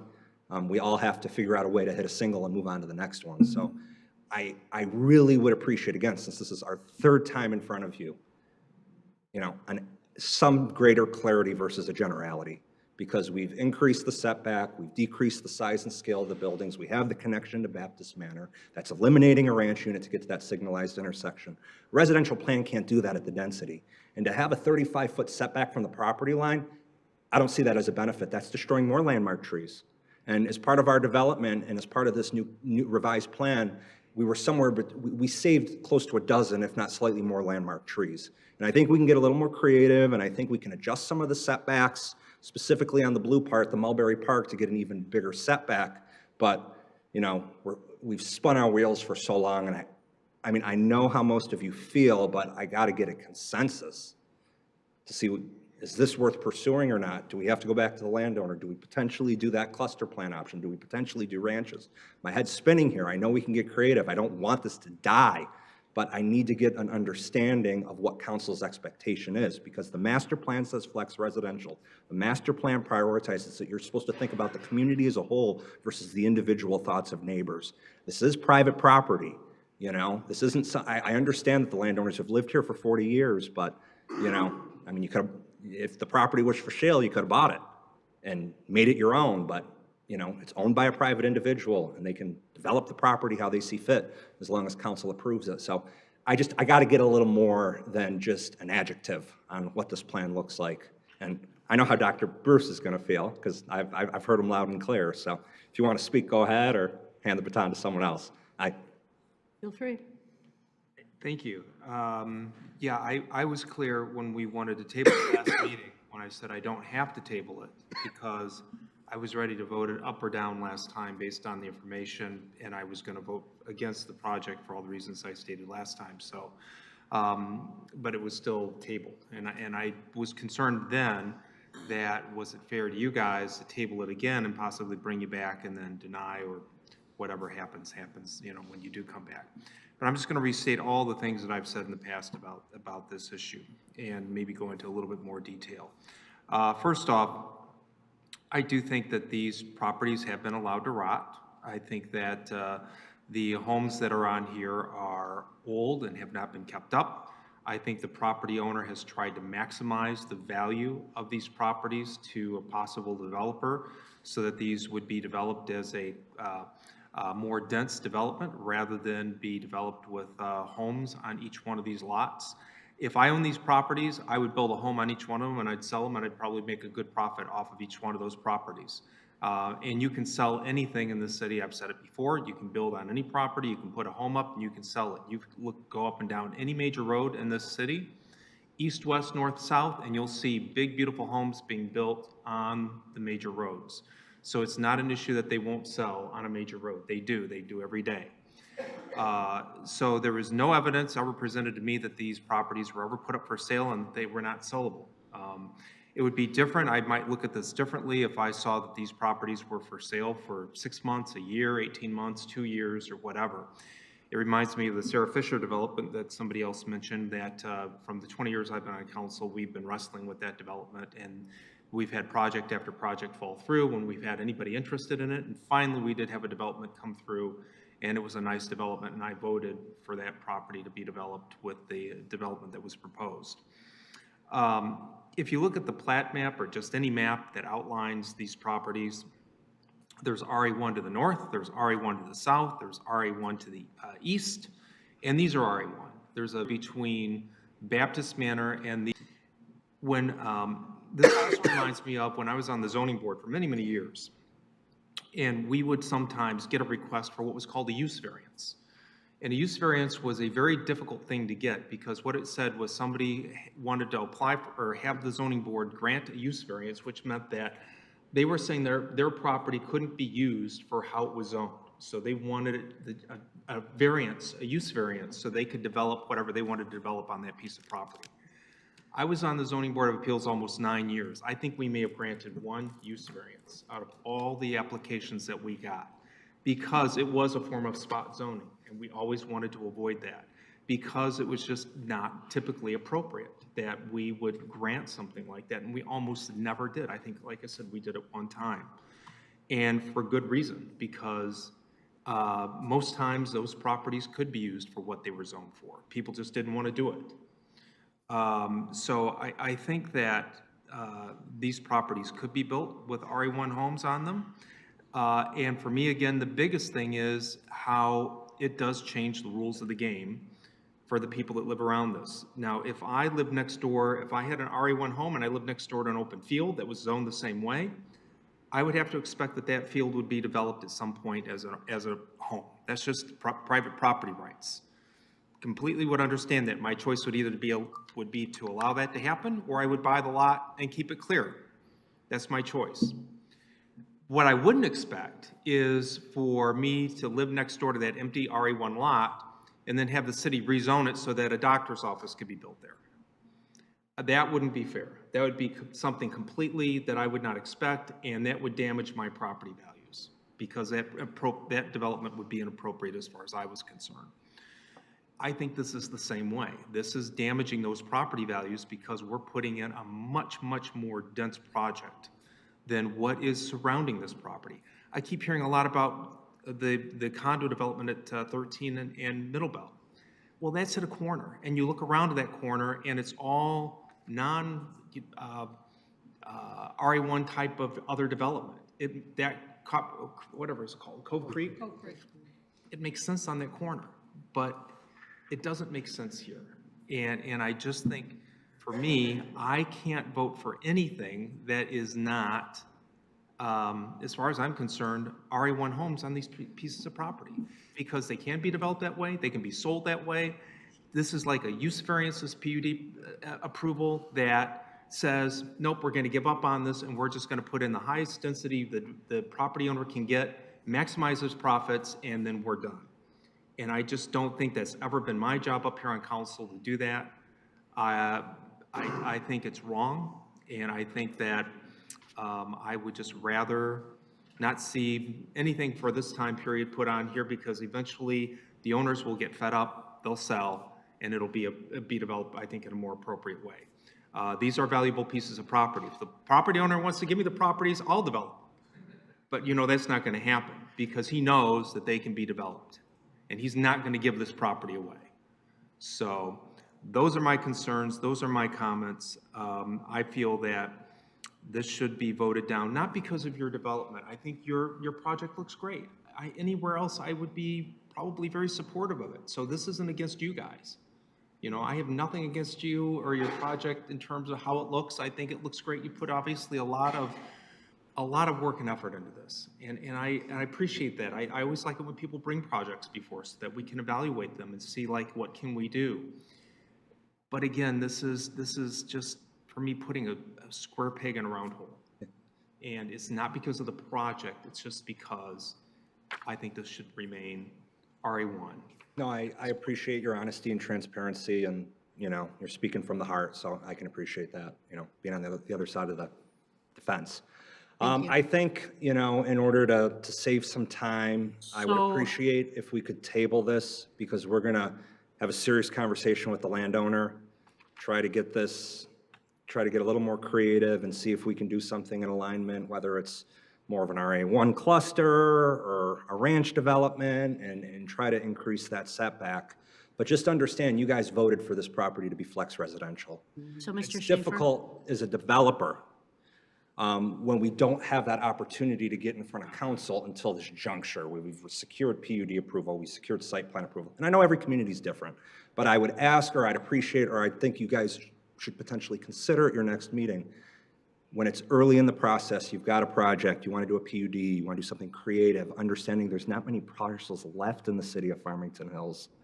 You got to get a little creative and get a little out of the box on the thinking. So I understand some people have suggested some out of the box thinking. I know you think a very specific way, so I understand, I can appreciate that.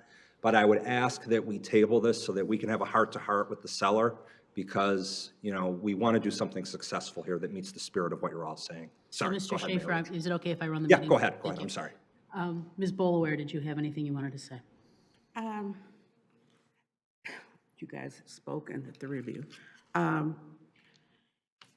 This is what I'm struggling with. We went through this master plan process in which that 13-mile between Orchard and Middle Belt, or somewhere in there, was zoned as flex zoning, which allows for, going to defer to Charmaine, as greater density, more density, and multi-family homes, or clusters, I should say. And during that process, we went through community input, we went through city administration, spent a lot of time on that, and that is now enshrined in our master plan. Now we're here, we're saying, well, we want a different, less density, we want single-family homes, but yet our master plan allows, for the cluster option. I think what I see is, I think it's a good development, but there are some problems, I think, as a city that we have to address. And one of those, as a city administration, as a council, is this whole issue of storm water. I understand that there isn't from what I'm hearing, there's no wetland in that area. Not on our property, Not no, on your and we've had property. 2 different wetland I don't know if delineations. there's a wetland in the Holly Hills section. Okay, there's no wetland, but Holly Hills in that area right now is experiencing some runoffs that's problematic for them, and there's this fear that if this project is approved, that it's going to impact their piece of property, and I can understand that, because it's the area that I live in also has some storm drain issues, and it's nothing that the city, it's all up to the individual property owner to address that, and that can be, it's been very, very expensive. So I think as a city council and as a city administration, that's something that we need to look at in the future to see how to resolve that. Ideally, with I'm hearing all the residents speak before us tonight, I wish could be a park, just have it a park, because that's what most people want it to remain as is. But unfortunately, it's private property. They have options. And if someone's gonna buy the property and develop it as single-family homes, I don't see that as an option right now, because of the development costs. I've been to a lot of several in this country, just the issue of homes. You know, that there's a lack of, this is not an attainable home, but it's an entry-level point into our city at the 400,000 range. And if there are major changes, I would imagine that $400,000 mark would not be feasible, because everyone's to make money, but as I think Councilman Bruce said, that's nothing that we really address, but it's what's in the best interest of the residents here in this city. I want to go on record that every decision I make is not based on what someone has given me, because I've received very small sums of money from residents. You can go to my campaign finance page and you could see that. It's not necessarily what I want, it's what I think is best for the residents who live here. And they've mentioned some, you know, problems, concerns, legitimate, about the character of the neighborhood. But even, let's just say you go back and you put private homes, single-family homes, and there's a 35-foot setback, and with that, they could add a deck onto that, and that could extend it to 20 feet. Is that the right way to go? I don't know, but I'm struggling with all of this currently, and I really don't have a definitive answer at this point. I don't know. Okay. I've listened to, I try to have my ear to the ground and listen, but I don't know. I get to talk, right? Yeah. I don't. Thank you. I appreciate your feedback. Yeah. So I wanted to thank the residents for inviting us out to come see your properties. I did come out and along with Mr. Bridges and in our hiking boots and walk through, and there's a lot of soggy back there. I think based on what I am hearing, it sounds to me like if this proposal with the rerouting of drainage were to occur, it might be a little less soggy for you. I don't know. Not an engineer. I will say this. I really appreciate that this project has, and the developers, the Schaefer family, has listened to what we've had to say, has tried to be flexible and adapt. Like Ms. Bolaware, I think we do need to have entry-level homes in this community. And I was on the record before saying I liked the project when it was more dense than it is today. I very much appreciate the changes that were made to address the traffic issue. I very much appreciate the changes that were made to deal with the water flow. I like the increase of park space, and if you were to have the townhomes, you might want to think about, is there room for people to put in a playground, because you're going to be seeking families to come into the townhomes for part of it. I like the idea of the homes for the 55 and ups. And I like it on 13 Mile Road. Really appreciate what you've done with it. My concern right now is if I were, oh, and by the way, and yes, we have flex zoning now in this area. We voted unanimously for a master plan that included that. So if I were to go to this council right now and say, do I have a motion to table this to a date certain, to give you one more shot at this, one more bite at the apple, I don't know that I'd get 4 votes. I wish I could. I'm about to call for that motion and see if we get it. Is that what you want us to do?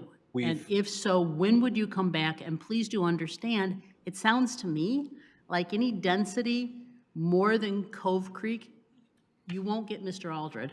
Well, I want to sit down with staff and have an ironclad interpretation on the rooms per acre calculation, understanding that only part of the 31-unit development was built.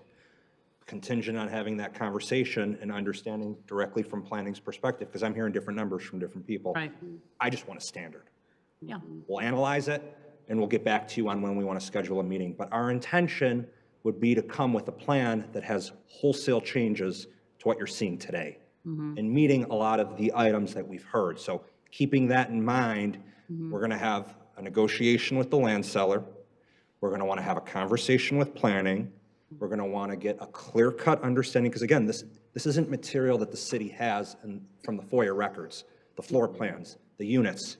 I saw a few that sold. They were all 3 bedrooms and came to that number. So I think we got to get the numbers figured out, and then we're ready to rock and roll. Okay. I can't give you a date until we've had those 2 meetings.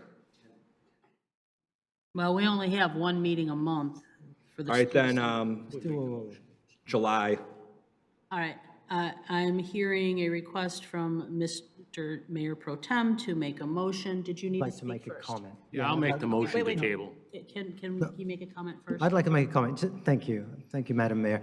The reason I want to make a comment is the fact that, you know, the details of this proposal, again, we had a chance to look at them from Friday, first time we've seen this presentation. So we're having this conversation in the appropriate manner, which is in public, right? So I would like, if I may request, just a little more opportunity to discuss what's before us. We've given you our initial feedback on this, but this is a public, you know, this is where we debate this, right? This is where we discuss what we're seeing, what the pros and cons of it are, and we've given you our initial impressions for this is the first time we've seen your presentation. Obviously, we had the details on Friday. That was the first time I saw that.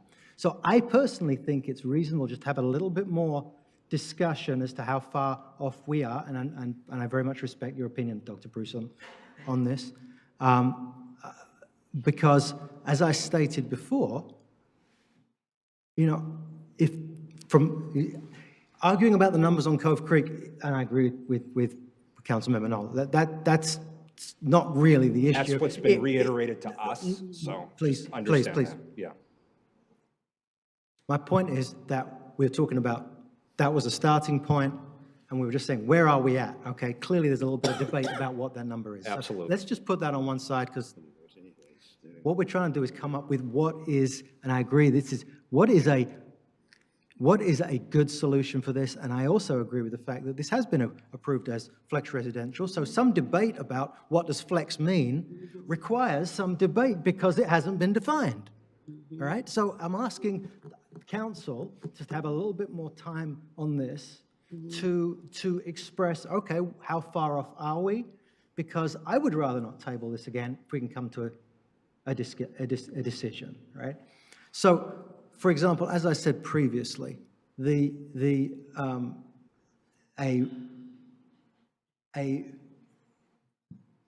onto Holly Hills, being single story, being ranch, that goes a long way for me. And again, as I said before, if it was 5 instead of 6 buildings, single story, I would be okay with that. So that's what I said before. I'm going to state it again.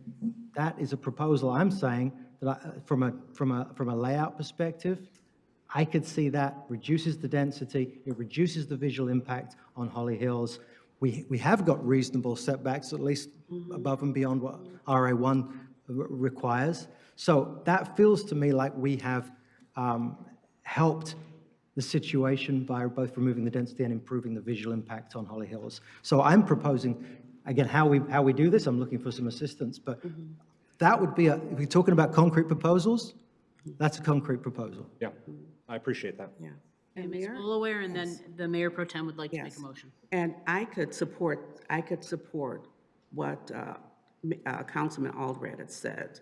If all the back, the southern portion that faces Holly Hill was all, I think there are 3 ranches now and two stories along the back.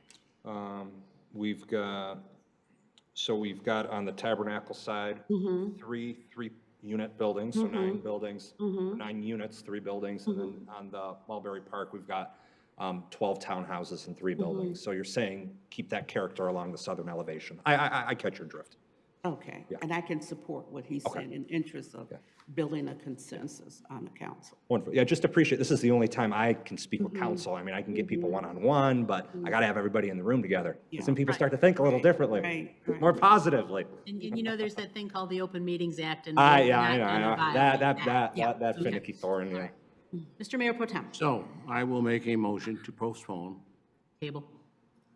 Postpone. Postpone. Mr. City Attorney?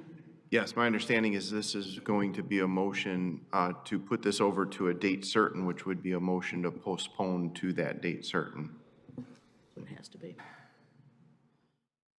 So the motion should include the date that it's going to be postponed to. July. July 14. July 14th.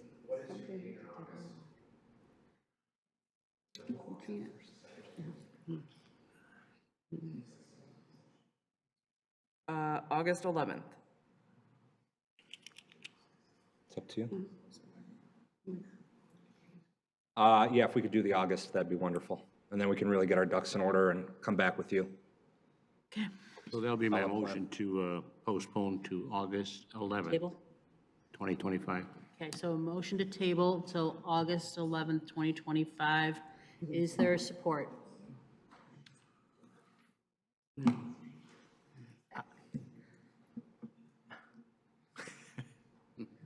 And then we could discuss it at our June or July study session.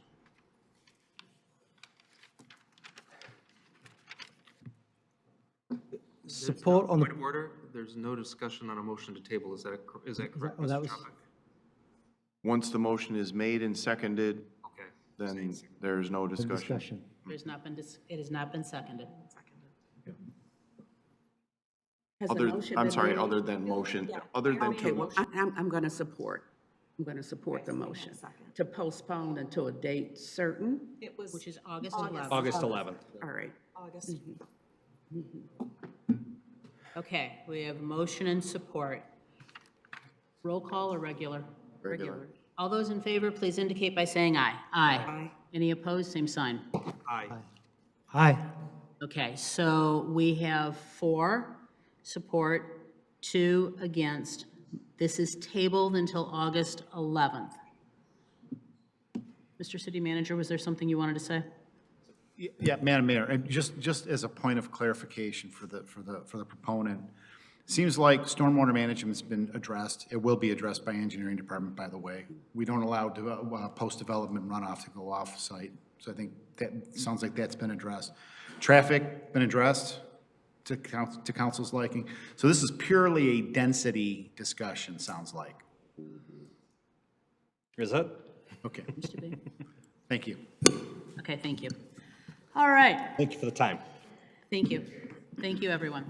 All right, moving on to new business. Consideration of an appeal of a Freedom of Information Act request dated April 2, 2025. Madam Clerk. Good evening, Mayor and Council. So this FOIA appeal comes to you on April 2nd, 2025. The City Clerk's Office received a Freedom of Information Act request from Mr. Blackwell requesting text messages between the Assistant City Manager and City Manager from January 1st, 2025 to March 31st, 2025. The Clerk's Office discussed with... Just a moment, Madam Clerk. Hey, folks, can you take it to the hall, please? Thank you. We shut the door, please? Oh, he's leaving. Lot of chatter. Yes. Okay. So at that time, the clerk's office discussed with the IT department and then as well as with the city attorneys, the best way to obtain the requested material. And once we came up with that idea, the estimated fees to produce those records were calculated. Subsequently, the clerk's office advised Mr. Blackwell that the fee to produce the requested records was estimated to be $178.86. And we had asked him for 1/2 of the estimated amount as a good faith deposit. And with that, he appealed the FOIA response due to the fees. Okay. So that's where we have tonight. And that's where we are. And Madam Mayor? Yes, sir. If I may, as a procedural matter, I don't believe Mr. Blackwell is here tonight, but he should be provided an opportunity to speak if he is. I don't see. Is Mr. Blackwell with us here this evening? And have we received any additional correspondence from Mr. Blackwell? We have not. And we do have Mr. Carlito Young from our office here who has provided some information to council. Good evening, council. Evening, everybody. How are you? I put the screen down? Okay. How are you? Here to talk about the FOIA appeal today pending. I have not had any contact with Mr. Blackwell as well, and we're here today to discuss his appeal and the position regarding the appeal. First and foremost, FOIA provides an opportunity for public bodies like yourself to charge for cost reimbursement and preparing the documents, reviewing the documents necessary for FOIA response. As stated by the clerk, we did consult with the clerk's office to talk about this FOIA and to see what it would cost. First of all, if it was possible to create, to look for the records that were requested, and then how to go about doing so. After that discussion, a charge was created, a cost was calculated that seemed very reasonable under the circumstances, and more importantly, was necessary due to the potential sensitivity of the information that was being requested. What was being asked was documents from the two highest administrative officials in the community. They talk about a lot of stuff. Not all of which is subject to disclosure. Some of it might be. In fact, most of it could be, but you have to look through the material first to make that determination. You could have legal advice in there, you could have sensitive information regarding personnel, so an individual has to look at that take the time, collect the information, and look through it and make sure no privileged or private information is released. Also, due to their respective positions, only a couple people have the ability to do that. Those are the two highest individuals. So this is not a task that you can move down to somebody who does not know or who should not be privy to that information. And again, the cost to do so was reasonable. Also, I want to make it very clear, the FOIA didn't allow us or the clerk's office to kind of figure out what he was looking for, to kind of focus that in and say, oh, you know what? We know what you're looking for. Let's just focus on that. No, the request did not indicate didn't give any directions. There weren't any search terms provided that can allow us to kind of figure out or narrow the scope of the information that he's looking for. Also, without knowing that, we don't even know whether the public would have an interest in the information being sought. There are some things where the public might have an interest in being sought where you want to waive that. I'll use the example Steve and I use all the time. If there's a bridge being built somewhere from point A to point B, and everybody knows about that bridge being built, and that's what the scope of that topic was, and that was funded 100% by government-funded money, that's something probably the government that's interested in, and you can explore whether or not you as an entity would want to waive costs, because it's discretionary. We don't even know, based upon the breadth of the FOIA request, not knowing what's in the information and not having the limiting terms. So the cost is reasonable, the task necessary to do it is reasonable to do it, and it's something that's supported by the statute. So we are asking, in conclusion, we're asking for this council to affirm the decision to charge and not to waive any charges for the request pursuant to the exemption that, pursuant to the statutory language that Mr. Blackwell cited in his appeal. Okay. Any questions? Any questions? Do we have a motion? Dr. Bruce? I move to uphold the city's deposit request fee for cost reimbursements set forth in its itemized fee schedule and denial of fee waiver request relating to Mr. Blackwell's April 2nd, 2025 FOIA request for the following reasons. The fee amount and deposit requests comply with the city's publicly available procedures and guidelines in Section 4 of the Freedom of Information Act. 2, FOIA request Section 4(1)A permits the city to seek the costs associated with preparing and responding to a FOIA request. 3, FOIA request 4(2)A does not apply as the requester has not provided the necessary documentation required for a cost reduction of $20. 4, the fee waiver request under FOIA Section 4(2) is permissive.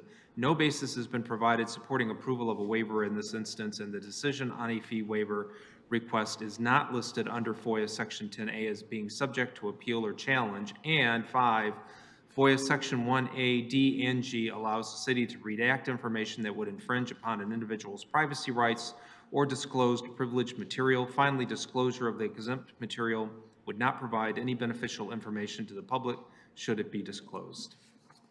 Second. Okay, we have a motion and support. Any discussion? Okay, this is a regular vote. All those in favor, please indicate by saying aye. Aye. Any opposed, same sign. Unanimous. Thank you very much, Mr. Young. Thank you. Item 10, consideration of approval of the introduction of an ordinance amending the Farmington Hills Code of Ordinances, Chapter 8, Business Licensing, Article 2, Smoking Lounges, Division 3, Operation, Sections 863, Standards of Conduct and Special Permits, to allow the consumption of alcoholic beverages in smoking lounges. Who is leading this one, please? That would be me again. Good evening, Madam Clerk, Good- again. Good evening again. So as you recall, we discussed this topic at the last study session, but last year, City Council approved eliminating the bona fide restaurant requirement from the liquor license ordinance in order to allow for other types of establishments, such as cigar bars. And recently, the city clerk's office received an application for both a liquor license and a smoking lounge license for a proposed upscale cigar bar. However, the city's current smoking lounge ordinance prohibits the consumption of alcohol in smoking lounges. So there was discussion at the last study session, and there was consensus from council to move forward and bring this back to a regular meeting for approval. Yeah, thank you. Ms. Null. Sure. Ready for a motion? Yep. Okay. I will make it a motion that the Farmington Hills City Council hereby approves the introduction of an ordinance amending the Farmington Hills Code of Ordinances, Chapter 8, Business Licensing, Article 2, Smoking Lounges, Division 3, Operation, Section 8-63, Standards of Conduct and Special Permits, to allow the consumption of alcoholic beverages in smoking lounges. Okay, we have a motion. Is there support? Support. We have motion and support. Any discussion? This is a roll call vote.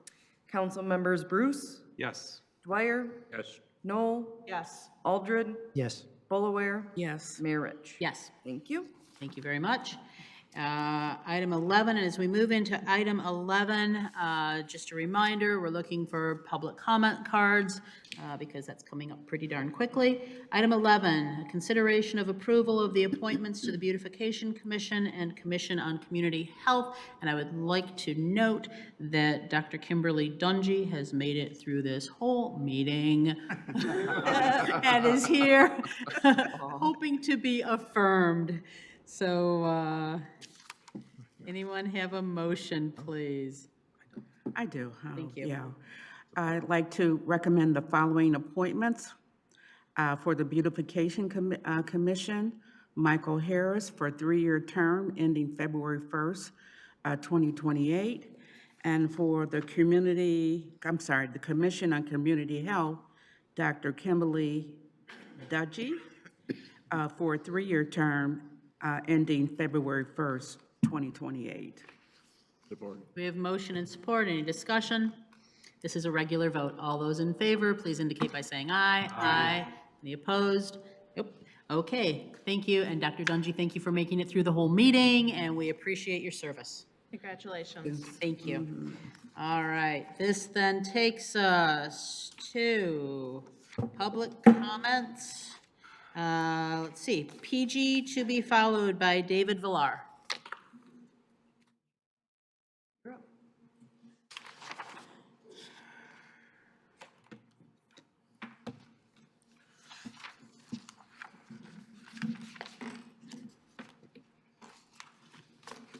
Good evening to council. It's been a very long meeting.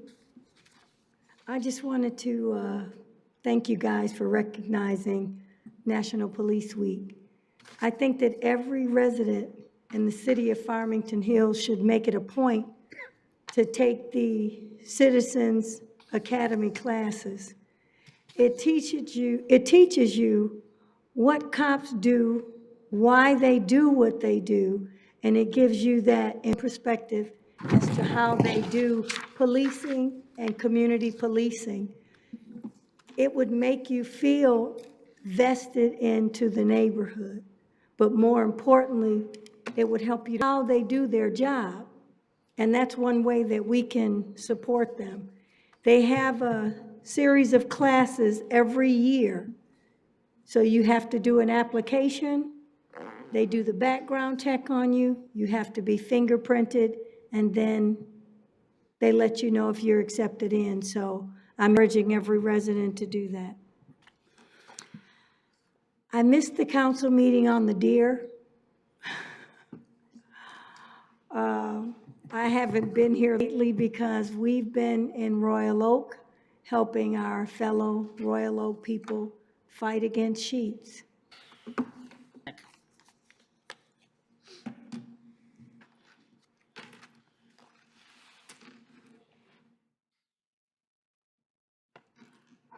Hello, everyone. Evening. Well, I had come up here naively thinking that this would be an opportunity to advocate for more affordable housing.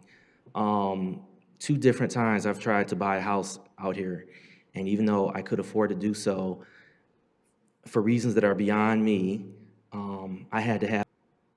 Thank you. Randy Resnick to be followed by Abigail Thompson.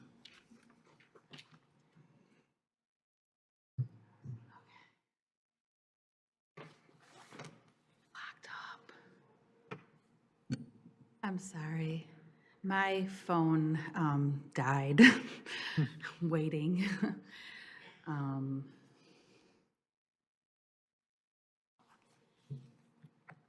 Okay. Well, good evening. I have never done this before. So I'm going to start. I actually thought this was a board meeting of about the deer calling. So forgive me, I'm very, very, very tired right now. Okay, so I haven't slept much since April 29th. I have been a resident in this city for 27 years as an adult. And I have seen a lot. And one of my pleasures is the nature and animals in my unfenced-in yard. I appreciate and love, and I mean all living things. I understand everyone's concerns, but I do not agree with them. I do not want my tax dollars going for this, and there can be other methods to reducing population, but you are all focused on cost.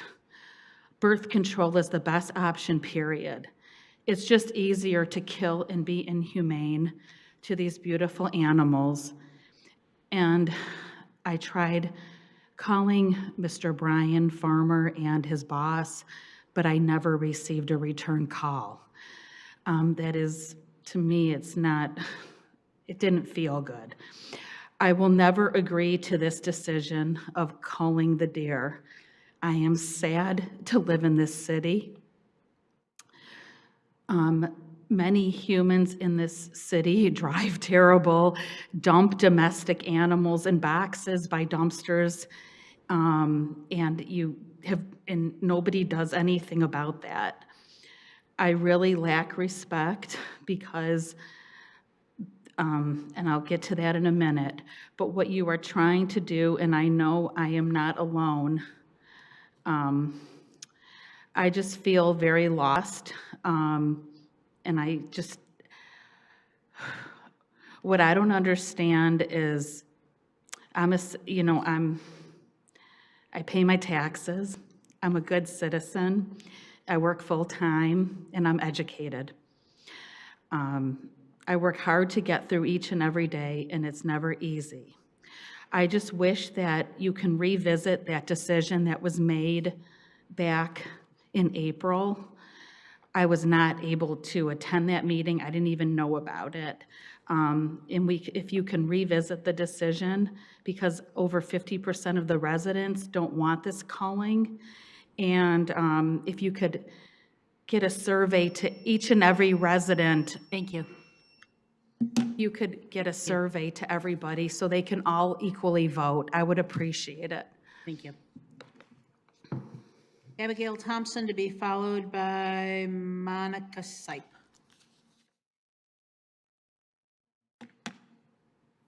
Good evening. Good evening.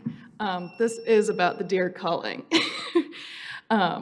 Introducing this type of program into Farmington Hills, which is an area of high population. This is not a rural area. Not only puts the deer at risk, but family, children, family pets in yards at unacceptable risk. When we remove a doe from the woods, we don't just take one life, we take her fawn because she will suffer a slow and painful death. Fawns don't understand why their mother don't return. They wait, growing weaker each day, frightened and confused. The fawns will typically stay with their mother until they're about a year old. They're not going to live that long. Fertile deer that are not culled will continue to repopulate, making this a short-term and ineffective solution, and we will find ourselves here again repeating the cycle of murdering innocent beings. There are proven alternatives: sterilization, habitat modification, and public education. Other communities across the country and even near us have tried these science-based approaches with success. Staten Island in New York performed vasectomies on male deer, reducing fawn births by 60% and the overall deer population by 21%. They also implemented education campaigns about the risks of feeding the deer and the spread of Lyme disease. Fairfax City, Virginia conducted a deer sterilization product in 2015, where over 6 nights, 18 female deer were darted and spayed, with the procedure being quick and nearly 100% effective. After a negative experience with the deer culling program in 2009, our own Rochester Hills shifted to non-lethal methods, including public education, smart roadside signage, and a ban on feeding the deer. It has led to a significant decrease in deer vehicle collisions and resident complaints. Our own Ann Arbor initiated a deer management program using sterilization. In 2017, 54 deer were sterilized, with all but 1 surviving and making it back into the wild. The city also banned feeding the deer and multiple non-lethal deterrents: fencing, automatic sprinklers. There are so many things that we can do to avoid killing them. They feel as we feel. They have families that they stay with. They raise their young the way you raise yours. They feel it, and you cannot just murder them. We love seeing them in our yard. I've grown up with them. You cannot just kill them. Thank you. Monica Sipe to be followed by Michelle DeMaria.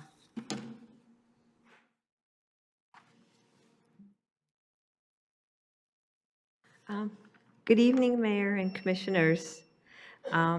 Today I read an article from a fellow partner in the deer cull, Mayor Seaver, and he said that 200 deer per year starting next year will be killed in Farmington Hills. So I don't know how many sharpshooters are going to be running around to kill 200 deer in 2 to 5 days. And this mass deer kill will happen every year forever the way it's been written, because it's going to be inside the master plan. So the residents won't even have a voice. And children and grandchildren, they'll grow up thinking that mass killing deer is normal. Using the Huron-Clinton Metro Parks that deer kills for over 20 years is a bad example, because it shows deer killing doesn't work. If the goal is to kill the deer and get rid of them, why the archery hunts? What's the purpose of hunting with bows and arrows? It's not approved by the AVMA. So now it seems to appear the city's moving towards being a hunting advocacy organization, which goes against what the majority of residents want, per the survey. Food banks, most pantries don't have freezers to store the deer's meat. Food banks are recipients. Many don't know how to safely cook deer meat. Many don't like the bitter taste of deer meat. And then deer meat has to be tested for diseases like chronic wasting disease or toxoplasmosis. Field dressing has to be done within 20 minutes of killing the deer. So wherever they died, they'll have to be field dressed because the meat will be contaminated with harmful bacteria like Salmonella or E. coli. My question is, where in the presentation is the scientific data showing the biological impact of killing young, healthy deer and leaving the sick and elderly? Sharpshooters will use bait, which is illegal in Michigan and dangerous for spreading CWD per the DNR. And I wanted to make 2 corrections. One, the city staff person had told the body at the April 28 meeting that the cards that were sent out was the Humane Society, a national group, but that's not true. It clearly stated on the card it was a local animal protection group. And then also on the city's FAQs, it says, how will the city manage the deer population? It says the AVMA also considers culling by a rifle a humane method of euthanasia. That's not true. It doesn't say that. Page 98 says that gunshot to the head to scramble their brain is acceptable with conditions for euthanasia, but their head has to be preserved for disease testing like CWD. So gunshot to the chest or neck may not result in rapid death and may be considered humane killing rather than euthanasia. And I just wanted to mention that as allowed by Robert's Rules of Orders, please make a motion to rescind the deer killing resolution. Thank you. Michelle DeMaria, and then the last one is Inez Garfield. Good evening. Hello, everybody. My name is Michelle, and I am a data analyst for my job, so I took it upon myself to analyze some of the deer traffic data for the city because I did not see that presented at the last meeting. So I went through and found all the traffic accidents for the last 10 years, and the greatest percentages of traffic accidents in order are 25% just random accident, 20.9% is intersection, so people involved in crashes and intersections, 21% approximately by elderly drivers over the age of 65. We have 7.39% at lane departure, leaving your lane when you're not supposed to be.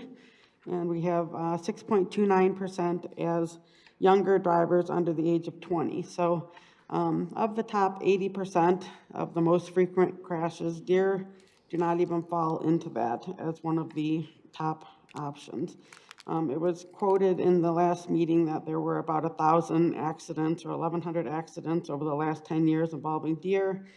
What they failed to mention was that that's out of about 27,000 accidents. So that represents just about 4% of the total accidents. So by standards, it's very, very small. If you're looking to reduce accidents, getting rid of deer is not going to do it. So again, 4% of the total. There are some other things that might help more. For instance, putting out intersection and stay in your lane signs. Those might actually help more. Also, deer accidents happen by time of day, most frequently between 6 a.m. and 9 a.m., and then also in the evening between 5 p.m. and like midnight, so 11 midnight. Putting out signs or reducing speed limits in high-density areas during those times would reduce accidents substantially. And also, they happen more frequently in October, November, December, and September at the end of the year. So there's signs that are available that can be rented, indicating deer crash areas during those times of year. Also, the mama and baby deer signs seem to be more effective than just the jumping deer. So there's a lot of options that are available there. Also, the website deer map presented by the DNR and the city website itself states that there are up to 80 deer per square mile in the city, making it seem as though deer are just running rampant everywhere. But if you actually look at the graph, there's only about 6 maybe square miles that even have anything anywhere close to that, most of which are actually more closer to half of that. Thank you. Many which are way below that. So I just would like to ask that the council look at the data during this time and try to make sure they evaluate it before proceeding with any of the calls. Thank you.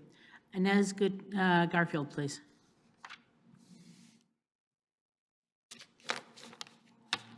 Fall asleep. This is hard. I don't know how you guys do this. Okay, anyways, so I know you have already voted yes for the culling of the deer.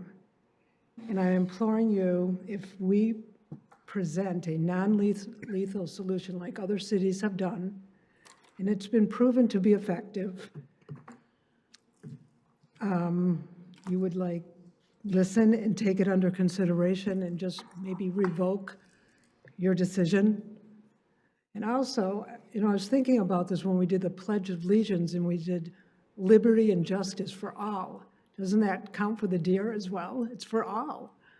So, I mean, I don't know. Obviously, I'm against it. Thank you. Thank you very much. Okay, that then takes us to our city attorney report. Mr. Joppa? Yes, I have issued the report. I have nothing to add or delete from it. Happy to answer any questions if you ever want to call me regarding anything on the report. Thank you. Okay, thank you. Council, we look forward to seeing you the next 2 evenings for budget. Our next city council meeting is going to be June 9th. And Mr. City Manager, do we have a date for the SFC report? That's the presentation? Yep. June 23rd. Okay, so mark your calendars for June 23rd. We'll be at the hall. What is June 23rd? That's the SFC presentation. Oh, yeah. Okay, and with that, we're adjourned. Good night, Farmington Hills.